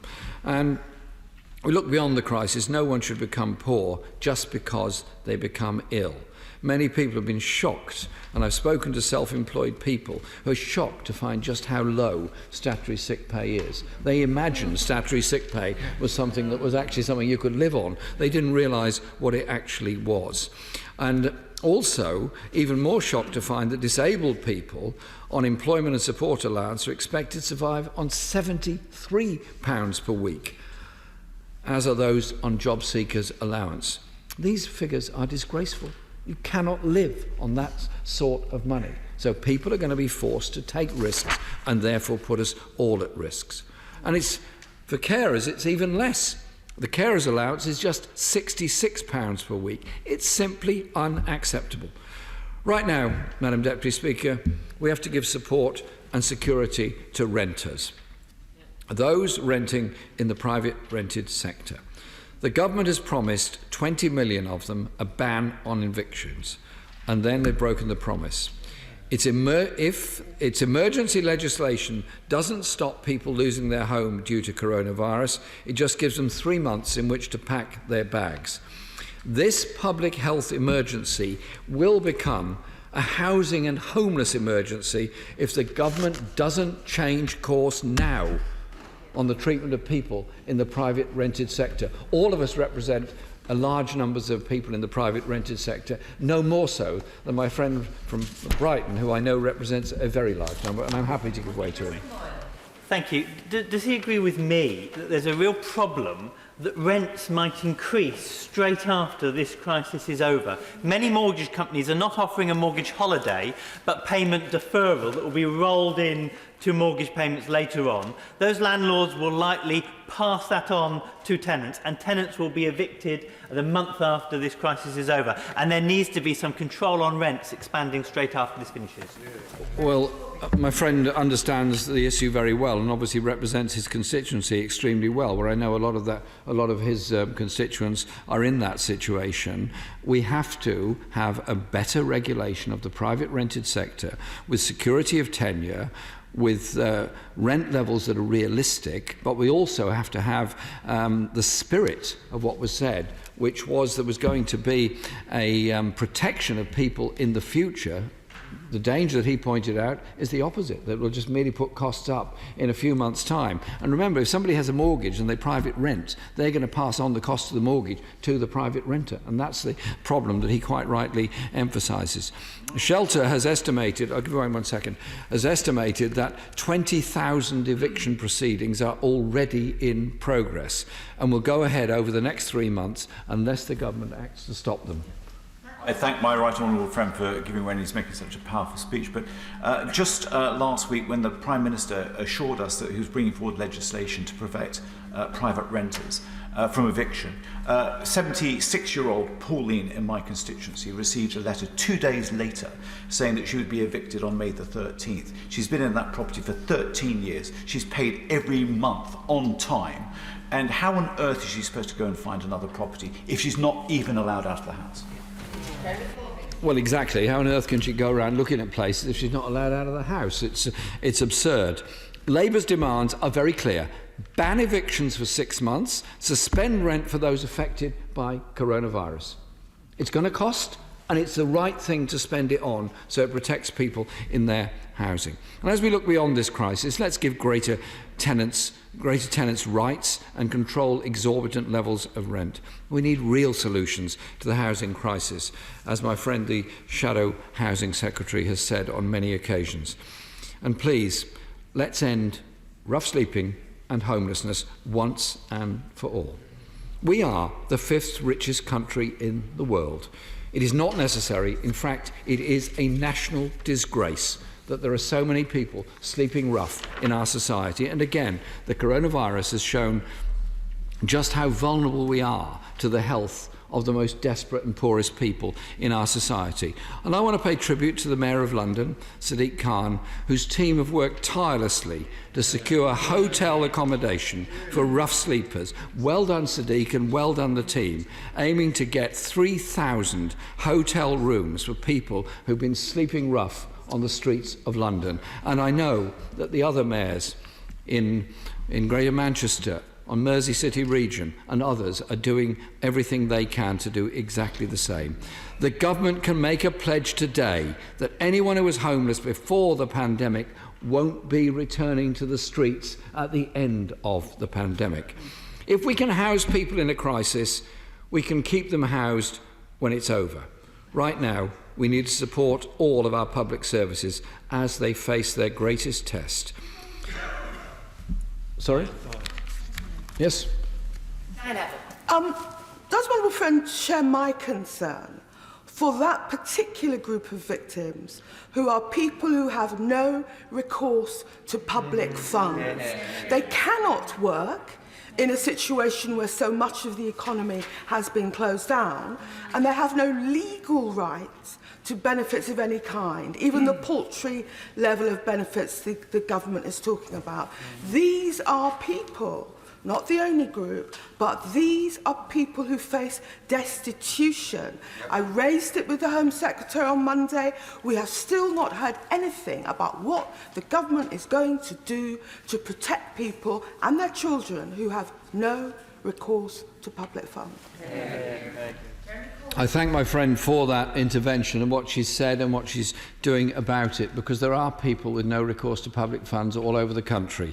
Typically, they're people who are seeking asylum, and their process is going endlessly through the Home Office processes, and they're not getting help or an answer through it.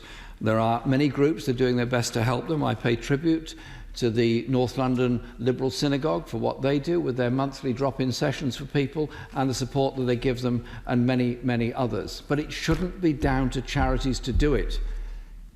We need to ensure that those people, those families, are supported throughout this crisis. This is yet another lesson about the dislocation of our society and the way in which we treat people. Madam Deputy Speaker, every single person in this country can now see how important public services are. And we must, looking beyond the crisis, they must never again be subjected to the damaging and counterproductive cuts that have taken place over the past 10 years. The hard truth is this: austerity has left us weaker in the face of this pandemic. We should not have gone into it with 94% of our NHS beds already full, with 100,000 NHS job vacancies, with a quarter of the number of ventilators per person that Germany has. Ventilators are our most precious resource at this moment in this crisis. We should not have begun with so few, and we need more of them urgently, and we need the staff trained to use them very urgently as well. We all have a duty to do what we can for the collective good, to come together, to look out for each other, our loved ones, our neighbours and our communities. But we also need collective public action to be led by the government. That is the only power that can protect our people from the devastation that coronavirus could wreak on us. This crisis demands, I believe, a new economic thinking. We cannot rely on the old ways of doing things. A major crisis we face as a society cannot and will not be solved by the market. Coronavirus, the climate emergency, huge levels of inequality, increasingly insecure patterns of work, and the housing crisis can only be solved by people working together and not against each other. The corporations and giant multinationals that wield so much power in our economy appear to have the ears of the Prime Minister and Presidents worldwide, will always put private profit ahead of public good. Just look at the actions of Tim Martin, the chair of Wetherspoons, telling his staff, who are paid very little, while he has raked in millions, go and work in Tesco instead of standing by them in their hour of need. Look at the attempts of Mike Ashley to keep his shops open, putting his staff at risk. And the insatiable greed of those at the top is driving another crisis, even more dangerous as we look to the future, the climate emergency. Oil companies, fossil fuel extractors continue to damage and destroy our planet, our air and our wildlife, threatening the future of civilization itself. We need to find the same urgency to deal with this threat as we now see working against coronavirus. The coronavirus crisis will not be solved by those driven by private profit and share prices. It'll be solved by the bravery of National Health Service workers and those who are on the front line. It will be solved by communities coming together in all their diversity. It'll be solved by the government and public institutions taking bold action in the interests of the common good. The crisis shows what government can do. It shows what government could have always done. We found the money to give more support to people in financial hardship. We found the money to increase investment in our National Health Service. We found the money to accommodate the homeless in hotels. If we can do it in a crisis, why couldn't we have done it in calmer times as well? We're learning through this crisis the extent of the interdependence of each of us with each other. If my neighbour gets sick, I might get sick. If the lowest paid worker in a company gets sick, it could even make the chief executive sick. If somebody on the other side of the world gets sick, as they did in Wuhan province, it makes us all sick. Indeed, the virus is now hitting Syria, hitting the besieged Gaza Strip. If the healthcare systems of Europe can't cope, just imagine what it would be like for countries in the global south. Save the Children has warned of the perfect storm conditions for a human crisis of unimaginable dimensions. This virus knows no national boundaries, and neither should our capacity for compassion and care for our fellow human beings know any national boundaries either. The internationalism of the doctors from Cuba who have gone to fight the virus in Italy is inspirational. as is the action of the European Union, which has given €20 million to help the crisis in Iran at the present time, despite the sanctions. It's a scandal that sanctions have prevented many Iranians accessing vital medical supplies, putting each other at risk and inevitably putting all of us at risk. The old trade union slogan goes, an injury to one is an injury to all. United we stand, divided we fall. And, Madam Deputy Speaker, people across our country know this. So many are showing such compassion in the face of adversity. Just look at how people are coming together, mutual aid groups springing up all over the country, thousands of people organising to protect their communities. It's inspirational to see people who've never spoken to each other before suddenly getting together in this time of crisis and realising they live in the same street, they need that help and support for each other. It's that spirit which will take us forward. After this crisis, there is no doubt that our society and our economy will be and have to be very, very different. We must learn the lessons from the crisis and ensure that our society is defined as a society by solidarity and compassion rather than insecurity, fear and inequality. The question is, as on the order paper, Minister Jessamine. Thank you very much indeed, Madam Deputy Speaker. It is a privilege to return to the dispatch box for the third time in 2 days. I can only pay tribute to your fortitude and resilience, Madam Deputy Speaker, in being in the chair for much of the time I've been at the dispatch box, to open this debate on behalf of the government. And I would like to pay tribute to the Right Honourable Member for Islington North, in case this may be his last appearance at the dispatch box as Leader of the Opposition. May I also associate myself with the very warm comments that he has made and that others have made about Tristan Garrell-Jones, who was widely loved and admired across this House. I would like to thank, I'd like also to start by thanking the opposition and the leadership of the other political parties for their constructive and supportive approach over the past few weeks, which is reflected across the House. Truly, these are extraordinary times. Our country has not faced a threat of this magnitude since the Second World War. It is astonishing to think, Madam Deputy Speaker, that it was just 2 weeks ago today that my right honourable friend, the Chancellor of the Exchequer, delivered his first budget, standing at this dispatch box. I can say from direct personal experience that the Chancellor and HM Treasury and HMRC officials have worked around the clock, both before and since that time. Their single goal has been to do whatever it takes to support the British people at a time of crisis. Madam Deputy Speaker, that was a budget that laid the foundations for a coherent, a comprehensive and a coordinated plan to limit the impact, to mitigate, to address the impact of the coronavirus, with a £12 billion package of support for public services, businesses and individuals. It was itself an unprecedented intervention by this or any recent government. Yet it has proved to be, and how it has just proved to be, merely the first step. From the outset of this crisis, the government has been clear that it is ready to do whatever it takes. And last week we announced further support for businesses and individuals, including a £330 billion package of business loan guarantees. Only yesterday, I myself took through the House the contingency fund, which increased the cash flow financing to departments to £266 billion, pending the main estimates, of course.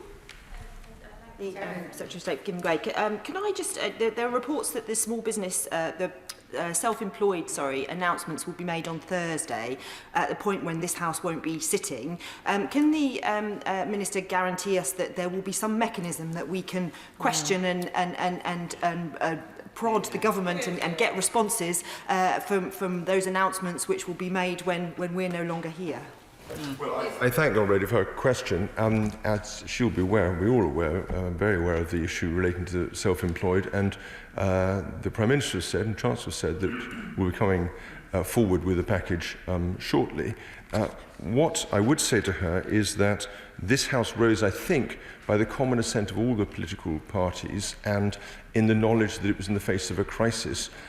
If such a package, when such a package is brought forward, there will be ample opportunity to debate it and discuss it in this House when it returns. But also before that, of course, it will be held to public account in the public square in the usual way, and ministers are available for direct interrogation by any member of Parliament who wishes to contact them. Yes, of course.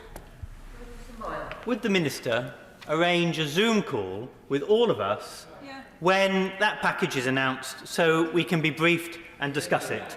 Simple, yes or no. It'll be really easy to do. It's secure enough because it's all clear questions we'll ask in the public. It's not in my power to say yes to that, I'm afraid, but what I can say is that the request has been noted, and of course I will pass it on. Madam Deputy Speaker, I think I can speak for everyone in this House in wanting to put on record my thanks to all those across government and in Parliament and in our public services who have made this astonishingly fast speed of reaction possible. The result has been an unparalleled package of measures which we have brought forward with great rapidity and resolve, and I pay tribute to them for that. I can reassure the House that ministers and officials continue to work day and night to consider how best to provide further support, including to the self-employed, which I'll touch on later. Ultimately, however, success in defeating this virus rests not with ministers and officials in Whitehall. It rests on the actions of millions of individual people throughout the country. Madam Deputy Speaker, our common aim must be to reduce the rate of infection and prevent the National Health Service from becoming overwhelmed. In that way, our doctors and nurses and all those who support them can focus on helping those in greatest need. Every man, every woman and child can be a lifesaver by staying at home, only venturing out when strictly necessary for food, for medicine, essential exercise, and even then staying at least 2 meters away from other people. The government is in no doubt of the scale of this challenge. The action that we must take collectively represents a profound change, a temporary change, but a profound one to our way of life in this country. Indeed, it runs counter to human nature. Yes, of course. For giving way, would he recognise that in order to be able to stay at home in the way that he's describing, people do need financial support? And would he respond to the point the Shadow Home Secretary made earlier, that large numbers of people working legally in the UK have no recourse to public funds, and at the moment there's no support available for them at all to enable them to self-isolate in the way that he's rightly advocating? I thank him for the question. Of course, if there are people who are falling through the social safety net as it presently exists, we will stand ready to address and support them. He will recall that it was the Prime Minister who, when he was Mayor of London, called for an amnesty on illegal immigrants and others, and so he's got a wide and capacious interest in that area. If I may, I'll just make a bit more progress before the honourable gentleman can come to... Well, if he'd like to come, why not? I thank the Minister for allowing me to intervene. He will have heard today the shocking and saddening attack on a Sikh Gurdwara by terrorists in Afghanistan. And that, I'm sure he will join me in expressing his sincere condolences to the families and the victims therein, many of whom actually, the families actually live now in the UK. So would he agree with me that it is very, very important, just as my honourable friend mentioned about those on no recourse to public funds, that those individuals who are now seeking asylum, that the Home Office takes that into account in terms of granting them asylum, in terms of those minorities, but also to make sure that they are given adequate support during this time of crisis? Well, I thank the Honourable for the question. I wasn't actually aware of the attack, but I'm afraid I've been focusing on our response to coronavirus. But of course I share his concern, and I would send our deep sympathy and condolences to the families of those involved. He's registered the point about the Home Office. Let him do that here through this conversation within Parliament, and we will, of course, support them in the usual way in reaction to coronavirus, as we would any person living in this country. Let me press on, if I may, Madam Deputy Speaker, and just say this. As the Leader of the Opposition has rightly pointed out, this action of distancing one from another runs counter to human nature. We value our relationships with our friends and our family more than anything else. Communities thrive through social interaction. He rightly spoke of our interdependence on each other, and this bears that out. And of course, businesses rely on their physical connections as well as their online connections to consumers in this country and overseas. And when we think of people cooperating, let us not forget that business and indeed markets are often forms of human cooperation themselves.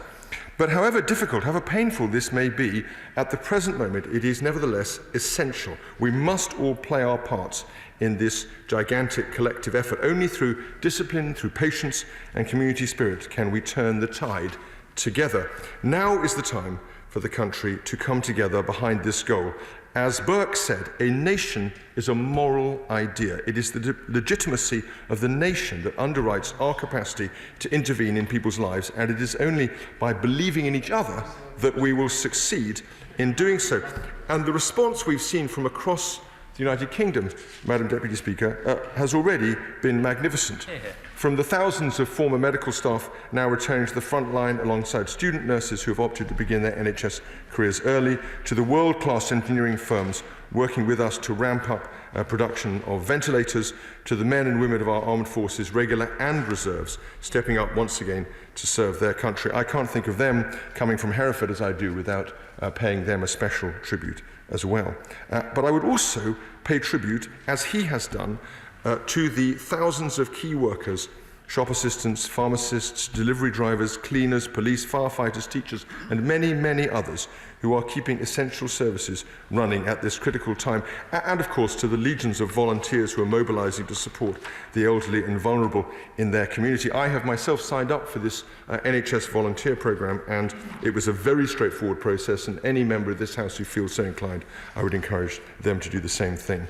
Madam Deputy Speaker, the whole country is united in common cause. We are a nation and a people with strength in depth, and yet this pandemic represents a deep shock to the global economy. In this country, many of the restrictions now in place go even beyond some of those seen in wartime.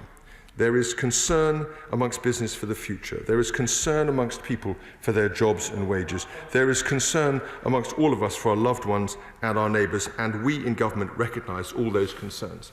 I'm immensely grateful to the Minister for giving way, and I think it's right that he talks about key workers, but over the last 24 to 48 hours, my inbox has been overflowing with constituents who are being required to attend work, and that includes people that are working in home furnishings, whether it's sales staff in call centres. So can I just say very gently to the Minister and also to his colleague, the Health Secretary, that the messaging from government, by and large, and I understand that we need to be bipartisan on this, but on this particular issue, the messaging has been pretty poor, and we see a situation where, frankly, workers are being exploited and called into work when they do not need to be there. Well, I'm grateful to him for registering the point and putting that in the record. I'm going to come on to the question of communications. Perhaps I can include the point he makes in that. But I would say that we stand, and I have said that we stand ready to do whatever it takes to protect our society and our economy. The first task has been to buttress our frontline public services. In the budget, my right honourable friend the Chancellor announced a package of support for the public sector, notably a £5 billion COVID-19 response fund. And those investments will save lives here and now, but also, of course, fund the research, the diagnostic testing and surveillance that will bring the virus to heel over the longer term. Meanwhile, the government's working with the business community to bring our nation's scientific, industrial and commercial expertise to bear behind the public health effort. We're seeing examples of this can-do attitude all the time as red tape is slashed, time frames are condensed, and the public and private sectors are pulled together as one.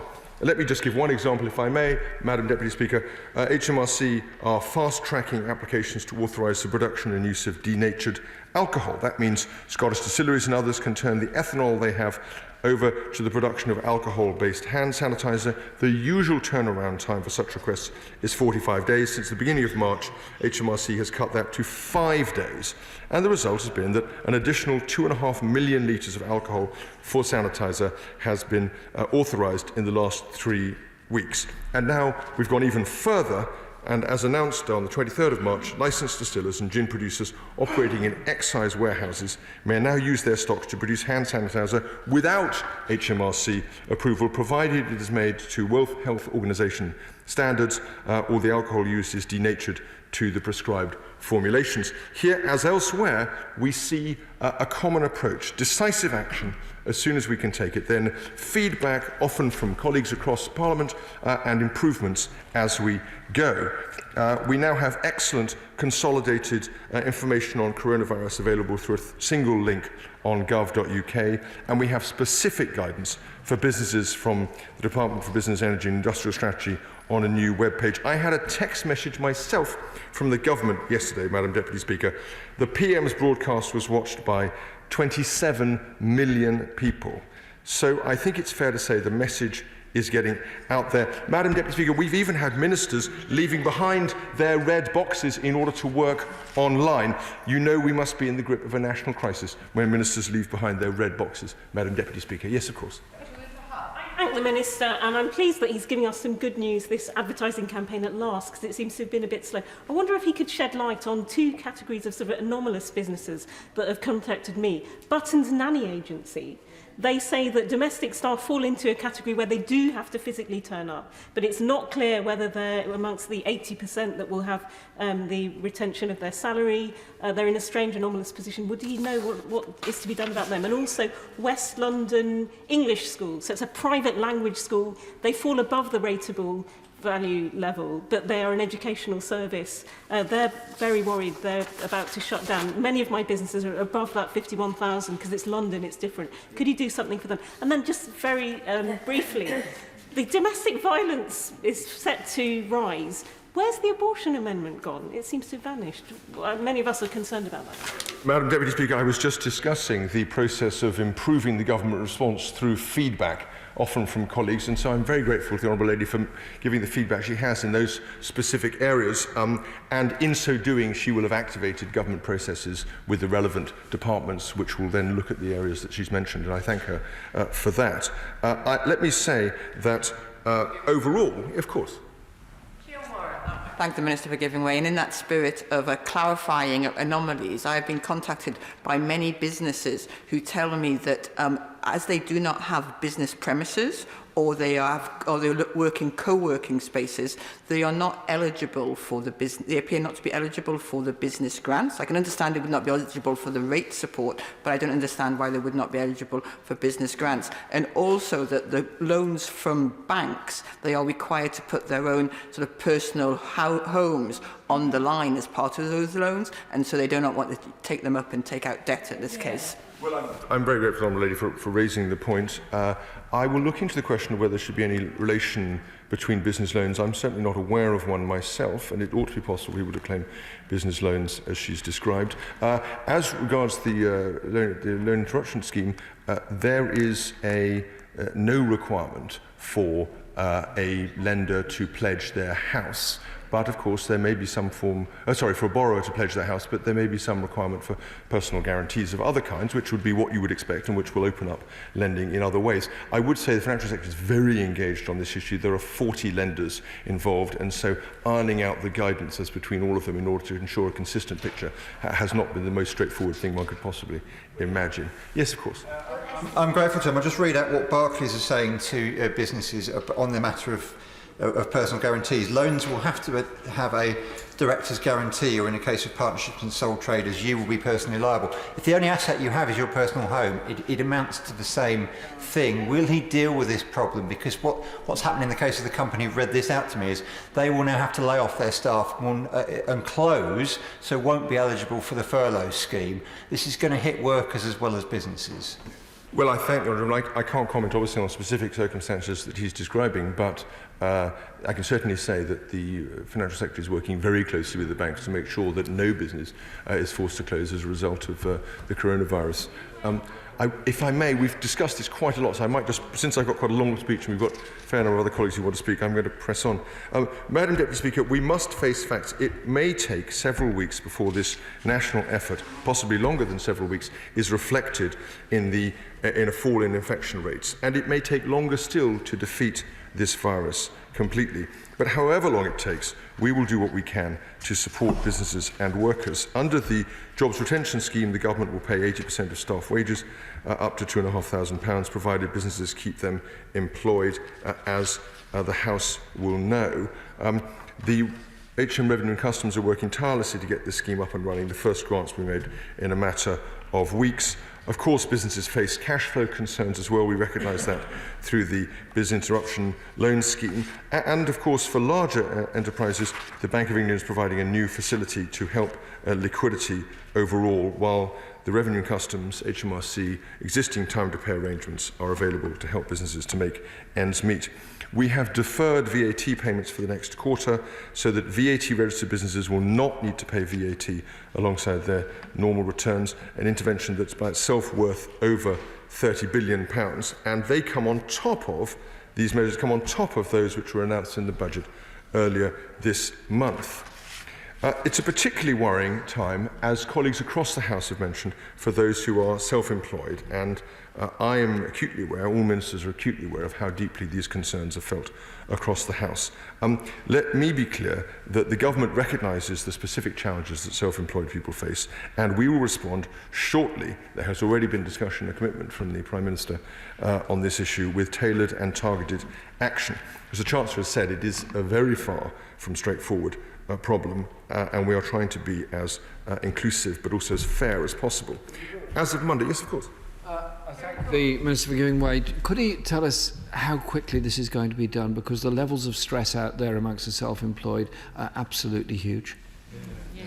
I understand that. He will appreciate that. If you date the official understanding, recognition of coronavirus from, in terms of intervention from the budget, this is we're now 2 weeks into the situation. Every day passes, it's important. The Prime Minister knows that. He made a commitment to the Right Honourable Member less than an hour or two ago, and I can't do better than the Prime Minister. But let me say this. As of Monday, sole traders and freelancers are already able to gain access to the Coronavirus Business Interruption Loan Scheme, provided their activity is channeled through a business account. We're removing the minimum income floor so that self-employed workers have access to universal credit. And of course, we've deferred the next deadline for self-assessment income tax payments until 2021 so that self-employed people can manage their finances better over the course of the year. It goes without saying that more needs to be done, and as I have said, we will do that. But as my honourable friend, the Chief Secretary, made clear to the House yesterday, it is essential that that support reaches the people who need it most. Chancellor will provide a further update, as I have described, shortly. Until then, the Government will continue to listen carefully to honourable letters, and crucially to those most directly affected. As the House knows, just as we are supporting businesses and employees, so we're also supporting families through the crisis. Those on low incomes will benefit from a package of measures worth more than £6 billion, including a £20 a week increase in universal credit standard allowance and the working tax credit basic element, an increase from £318 to £410 a month for a standard claimant over the age of 25. Those who are new to universal credit will not be required to attend assessment interviews. Advances for those claimants who need them will be available by phone or online. Madam Deputy Speaker, through these measures and others, the Government is absolutely clear that the burden of this pandemic must not fall on the lowest paid. We are particularly mindful of the needs of the most vulnerable members of our community and the charitable organisations that are working so hard to support them. The Jobs Retention Scheme is available to all PAYE employers, including charitable and not-for-profit organisations. Furthermore, the Business Interruption Loan Scheme is applicable to social enterprises and to charities that receive half their income from trading. Charities will also benefit from a 3-month VAT deferral to the end of June, and many are already eligible for 80% charitable rate relief as well.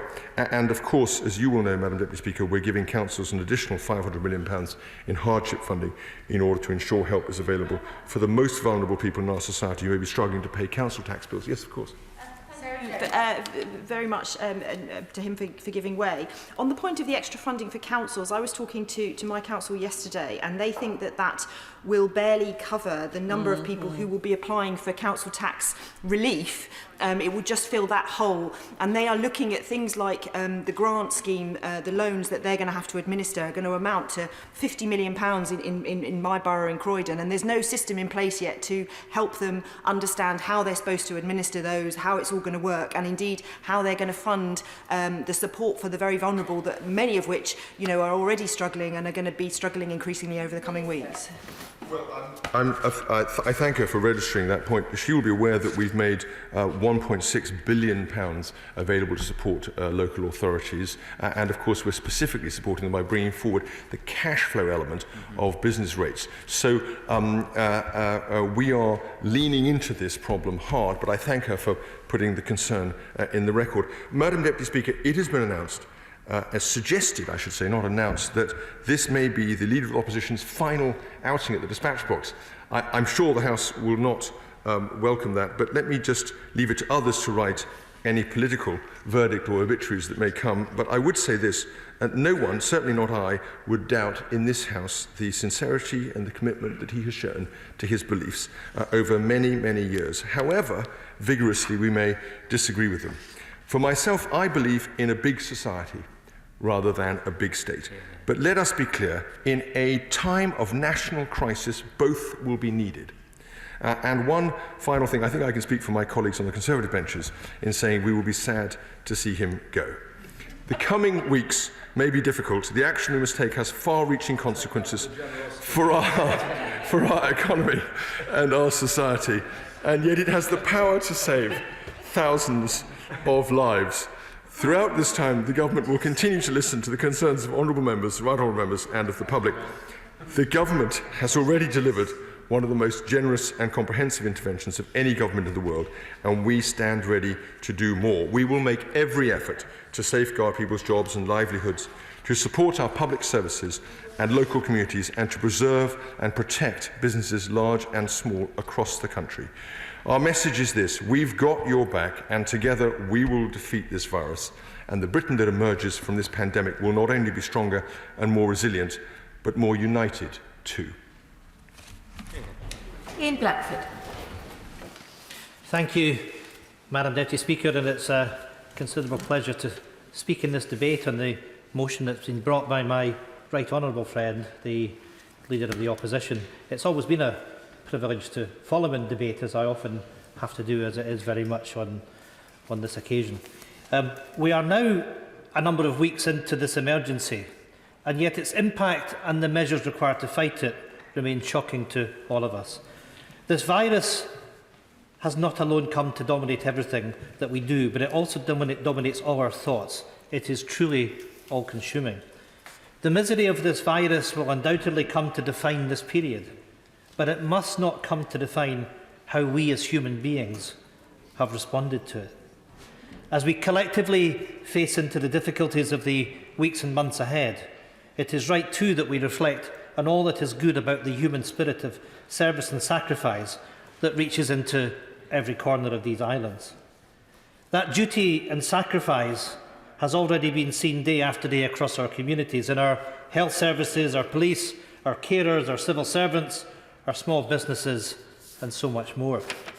Madam Deputy Speaker, this is primarily a health crisis, but its economic impact is also deepening by the day. Thousands have already lost their jobs, and millions are threatened with the same. People are deeply and genuinely worried about keeping their incomes, protecting their families, and keeping a roof over their heads. My party has been open and public in welcoming some of the measures brought forward by the Chancellor last Friday, but we have also been crystal clear that more needs to be done, and done now. In particular, there has been one massive gap in the government's economic response to this crisis. So far, the self-employed and the unemployed have been left behind and left to wait. They've been left with no protection and have been left to live with that uncertainty for weeks. I'm sure that all members across this House have been inundated with emails from people living in these terrible circumstances. Madam Deputy Speaker, they are rightly worried. They are worried about putting food on the table. They are worried about looking after their families. They are worried about keeping a roof over their heads. On Saturday, I wrote to the Chancellor calling for an urgent cross-party meeting, but I'm saddened to say that I haven't had a reply. The SNP has pressed the UK Government to introduce a financial package of support for self-employed and unemployed people. They cannot wait any longer. We have proposed 4 key measures that would help. And I'm asking again the Chancellor to ensure that everyone has a guaranteed income by using the tax and welfare system to put money directly in people's pockets through a universal basic income, reverse national insurance or another similar mechanism. Raise the UK's statutory sick pay to the EU national average and expand entitlement for the self-employed and those under the earnings threshold. Include self-employed people in the coronavirus job retention scheme, providing the same support for the self-employed as announced for employees. That would be the right thing to do. That would show compassion for all our people in their time of need. Madam Deputy Speaker, the coronavirus lockdown makes it even more urgent that the UK Government delivers a comprehensive financial package of support for the millions of freelancers, self-employed and the unemployed people who are struggling to get by in this unprecedented emergency. There is no good reason these moves should be put on hold when people are already in need, and we in Parliament should be debating the Government's response here today. If we are truly to fight this crisis together, there is also a desperate need to protect those who were vulnerable before the pandemic and more vulnerable now. That means strengthening social security protections, increasing child benefit and making universal credit more flexible. Once again, my party has brought forward practical and compassionate solutions. On universal credit, we proposed introducing an immediate upfront payment, not a hardship loan. Extending the backdating of benefits for those who might not have realised they were eligible and relaxing the criteria under which backdating is allowable. Providing a new one-off hardship payment for self-employed people who are now impacted. Removing the 9-month qualification period for support with mortgage interest and providing a one-off grant for mortgage holders making new claims. Removing the capital tariff reduction to universal credit when claimants have £16,000 in savings. Removing the shared accommodation rate from the local housing allowance for both universal credit and housing benefit. Stopping the bedroom tax, uprating ESA and PIP. These are practical measures that are needed to protect the most vulnerable through this crisis period. And I'm often reminded of the phrase that I've used in this chamber before, that society is only as strong as its weakest link. How we protect these people will be the truest test of how we will all have responded to this crisis and if we have truly met the challenge of this time together. Madam Deputy Speaker, it is right and proper that Government steps in with these solutions and supports. Government must rise to the challenge because our communities are already rising to the challenge before them. Given the enormity of the challenge ahead of them, it would have been easy and understandable for people to feel overwhelmed and frightened to function. And yet, all that we hear, all of our experience tells us that their reaction has been the exact opposite. Since the crisis began, they have risen to all the unknowns that have confronted them, and day in and day out they continue to do it in the full knowledge that the worst is still yet to come.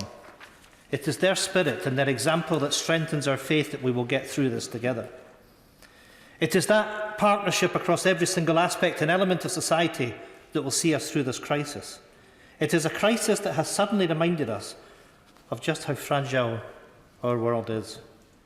But it's also reminding us of what really matters: our health, our community spirit, our solidarity. If we stray true to these values, we will come through. I will conclude by paying my own tribute to two individuals in this chamber who have given long service in the defence of public investment, institutions and protecting the vulnerable. I know today that perhaps is the final occasion when the Leader of the Opposition and the Shadow Chancellor will lead their party into debate in this House. This is a very appropriate debate to mark that end. I know that for both of them, community activism has always taken prominence ahead of parliamentary routine, but I also know that the constituencies they serve in this House have benefited greatly from the care, diligence and representation that they have both given for decades. I have worked constructively with the Leader of the Opposition since the election. We've met on numerous occasions, had wide-ranging discussions, and good biscuits, sometimes to the frustration of our respective advisers. Jeremy, if I may use that word in this context. From his beloved allotment to an expansive interest in international affairs, the Leader of the Opposition could never be accused of limiting his interests or his ambitions. He's contributed to debate and diversity in this House and across these islands. If I can say to the right honourable gentleman, I have enjoyed our engagement, and no doubt we will continue to meet in the tea room and discuss the merits of allotments and crofting. But one thing, you'll maybe be excluded from those, John. One thing is for sure, I know he's not the retiring type, and I know his enthusiasm for issues and activism are in no danger of diminishing. In recent months, I'm sure the Shadow Chancellor has taken some comfort from the fact that the Conservative Chancellor appears to be embracing a more expansionist state. Perhaps, Madam Deputy Speaker, they have passed around a little red book that he gave to George Osborne a few years ago. I do have a suggestion for him, though. As he returns to the backbenches, I would suggest that now he has the time to write a little red book all of his own. He's uniquely qualified in the House to write it, and I suspect with the current context, people are about to get back into the habit of reading. We also know that the Shadow Chancellor has a lot to look forward to in the weeks ahead. Despite the fact that the Premier League is postponed, it is only a matter of time before his faithful following of Liverpool Football Club will pay dividends with the title after a 30-year wait. Not even the virus will be allowed to get into the way of that. I can, though, only hope, Madam Deputy Speaker, that my beloved Hibernian will one day scale the heights of the Scottish League and deliver our championship. If the Shadow Chancellor thinks 30 years is a long time, try 63. Mind you, having waited 114 years for the Scottish Cup success that will be delivered in 2016, we can wait.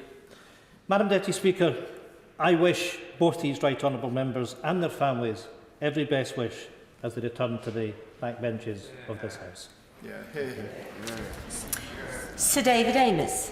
Parliamentarians are assembled in this chamber facing a crisis that none of our predecessors faced, because the crisis that we're dealing with is invisible.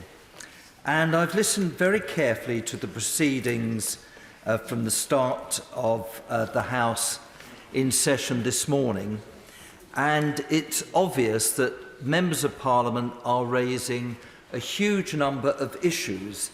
They're constantly changing, and ministers are grappling to come up with the answers to these issues. But I would like to say to the Leader of the Opposition before he departs that I hadn't realised that this was his last front bench appearance today, and although I've missed him, he and the Chief Whip and I were all elected 37 years ago. And I think there's only 5 or 4 of us survive, and we were actually in the same queue. The Right Honourable Gentleman and the Chief Whip happened to be ahead of the queue than I was. And although he and I do not share the same politics, I think we both are united in wanting the very best for our constituents and for the country. And he's at all times, given that I've seen a few leaders of the opposition over the years, he has at all times done the very best that he can to try and work with the government and achieve the best endeavours. So I wish him well in whatever he does in the future. And as far as his football team is concerned, he will continue to support Arsenal and I will continue to support West Ham and Southend. But I think his team is doing a little bit better than mine is at the moment, but I do wish him well. Good luck to the city of Southend. Well, Madam Deputy Speaker, if there had been an opportunity, I would have mentioned it tomorrow, but I've decided that in these unique times it's best that I not mention that Southend should become a city. But hopefully, when we overcome this crisis, I will never forget that the Leader of the Opposition said to the Prime Minister that he very much supported that Southend should become a city, and I'm very grateful for what he said. Now, Madam Deputy Speaker, as far as this crisis is concerned, this is the first opportunity that I've had to comment on it. And it occurs to me that we, Members of Parliament, are struggling to decide what our role should be. There's only one Member of Parliament in each constituency. We have a relatively small staff. And every Member of Parliament is inundated with questions from their constituents, asking all manner of things.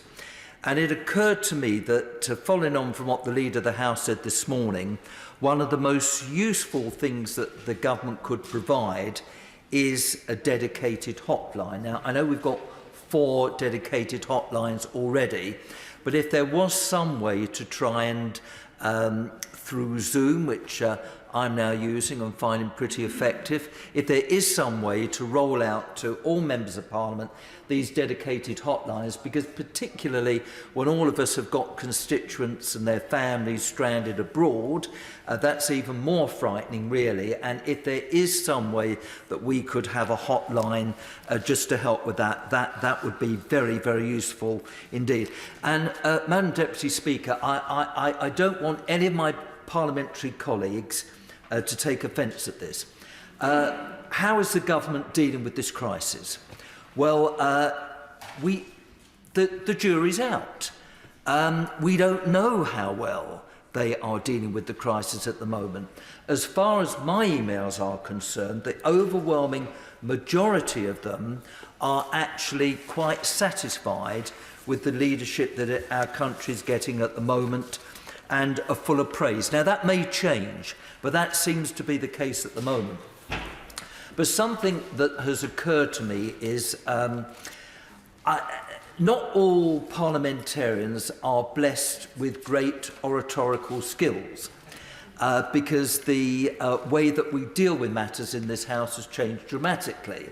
I'm not offering my voice, it would be a big turn-off. Now, the Dimbleby family had wonderful broadcasting voices which reassured the general public. And I just feel that if there is an issue for the government in getting out the messages to the general public, although I think it is getting better at the moment. I saw as I drove here this morning the queues outside supermarkets. People do seem now to be observing the distance in between each other, and that they do seem to be taking more seriously about gathering in social places. But I do say to my honourable friend the Minister, if we are going to do a few public service broadcasts, I can't think of anyone better than Sir David Attenborough or Dame Judi Dench to be asked, would they do a couple of broadcasts for us? Because I think they are very well respected. They're probably listened to in the way that not all politicians are listened to. And I think young, old, middle-aged, I think they would be only, I mean, I haven't been in touch with them, but I would assume they would be only too delighted to help. So I just throw that in for what it's worth. Essex members of Parliament, I think by and large, have already returned to Essex. I'm setting up my, well, it's being set up now, my constituency office as the centre, having left Westminster. Yesterday, we successfully video conferenced with our Chief Constable and the lady in charge of the fire service. That was very successful. And in terms of the motion that we're debating specifically, all sorts of financial matters were mentioned then. 3:30 this afternoon, I will be taking part in a video conference together with all Essex Members of Parliament to be talking to our health managers throughout Essex, specifically dealing on a number of the points that the Leader of the Opposition has mentioned about personal protection equipment and other such matters. So I think we are working together pretty well. Now, before I briefly come to the financial measures, I, like all Members of Parliament, really do want to praise the way local residents are coming together. Southend Council has set up the Coronavirus Action Group, working with SABs, local charities and local Facebook group owners, pairing volunteers with those that most need help in a safe and well-organised way. Last night I had a phone call, a message from Southend Scouts. 500 adult scouts in Southend have volunteered to assist with food deliveries. Absolutely wonderful. They have buildings that can be used as delivery hubs and will help pack and deliver food parcels. And while I think of it, Madam Deputy Speaker, this is not a party political point, so I'm only going to talk about my own party. But political parties employ staff to do politicking. There is no politicking going on at the moment. Now, I would very much hope that my party would set a lead. I've written to the chairman of the Conservative Party to suggest that the people we employ throughout the country could do some sort of volunteering work. And I think that would give a very, very useful lead, because there should be no party politicking at the moment in a time of national emergency. HARP has set up an emergency task force along with the council and public health organisations to take rough sleepers off the streets and safeguard them and the wider public from the spread of coronavirus. The Music Man project, thinking about the health and mental well-being of people. The remarkable David Stanley has risen to the challenge of teaching during the lockdown and is personally calling every one of his students who've got learning disabilities and engaging with them through a video conference session. Growing Together, again another organisation helping people with mental health projects. Through their wonderful leadership, they are bringing positive change to people experiencing mental health problems, and they're trying to message these individuals in a way to support them. We've got Earls Hall Baptist Church, who said, you can have our building, do what you want with it. Nazareth House, which I did mention at last Prime Minister's question time, which has now been evacuated, that is being offered to house temporary nurses, doctors. The Grosvenor House Hotel, they've offered their hotel to help. This morning we phoned up the British Legion. Members who are under 70 are running errands for members unable to shop to collect prescriptions. But in terms of the main crux of the opposition motion which we're debating today, there are problems for charities. Of that there undoubtedly is. And the British Legion has obviously had to cancel fundraising activities, particularly for the 75th anniversary. They're worried about their finances. Age Concern, Southend, they've seen the closure of shops and suspension of services. They are very, very worried about the situation as well. Now, the Shadow Chancellor, if he's going to reply to this debate, may come up with an answer to this. But in simple economic terms, Madam Deputy Speaker, all of us are saying we've got to get financial help to the self-employed, to every facet of society. Now, I'm very much in favour of that, but does it mean if we keep giving more and more money that the country will go bust and it's going to be very difficult to run a successful economy afterwards? Or are we all going to, throughout the world, have to reset the value of our currencies? Presumably, somewhere in the Treasury, someone is working on this deep, deep problem. So in terms of the financial measures that I think the opposition are worried about, I've just got 4 very, very quick emails to touch on. A lady's emailed me today saying she's a self-employed sole trader, is a seamstress and works regularly altering people's clothes, especially for weddings and proms. Her husband is a key worker as a bus driver, he's okay, he can get money, but what is she going to do? Then another person says, my husband is self-employed as a foot health practitioner. But of course, elderly people want podiatry to continue, but they can't do it at the moment. She's not got any income. What can we do to help? Then another person has said that their partner works as a cook in a local private nursery. She suffers from rheumatoid arthritis and she's concerned about vulnerability to COVID-19. What is she and her family going to do? And then on a slightly different subject, the fourth of these emails is someone saying that they're diabetic. They have a 74-year-old mother staying with them. Following the government's advice, they're staying indoors. They've tried all day to book a shopping delivery slot. They've got a 3-year-old who needs feeding. Everywhere is booked up, and those with priority slots for vulnerable people are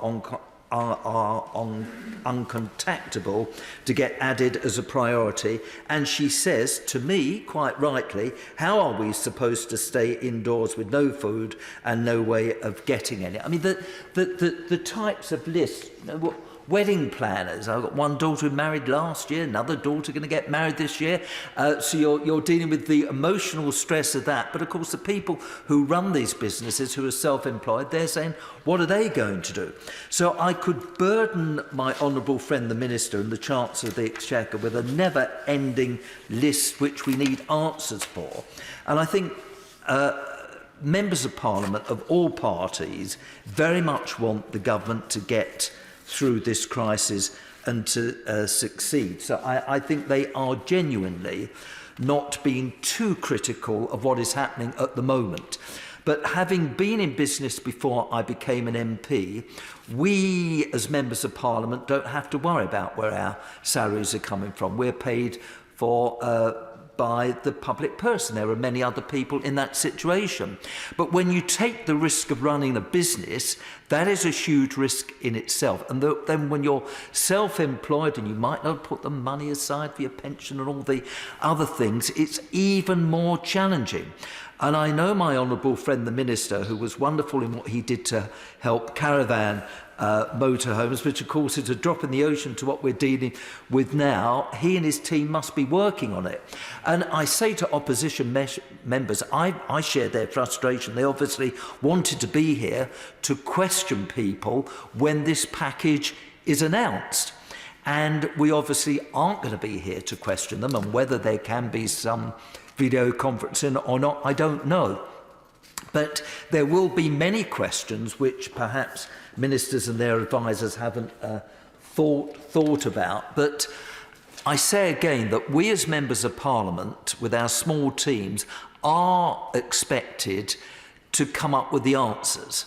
And people are very worried and very frightened at the moment. And it would be so helpful if we could somehow have increased availability in terms of hotlines to deal with all these issues. Madam Deputy Speaker, we as all nations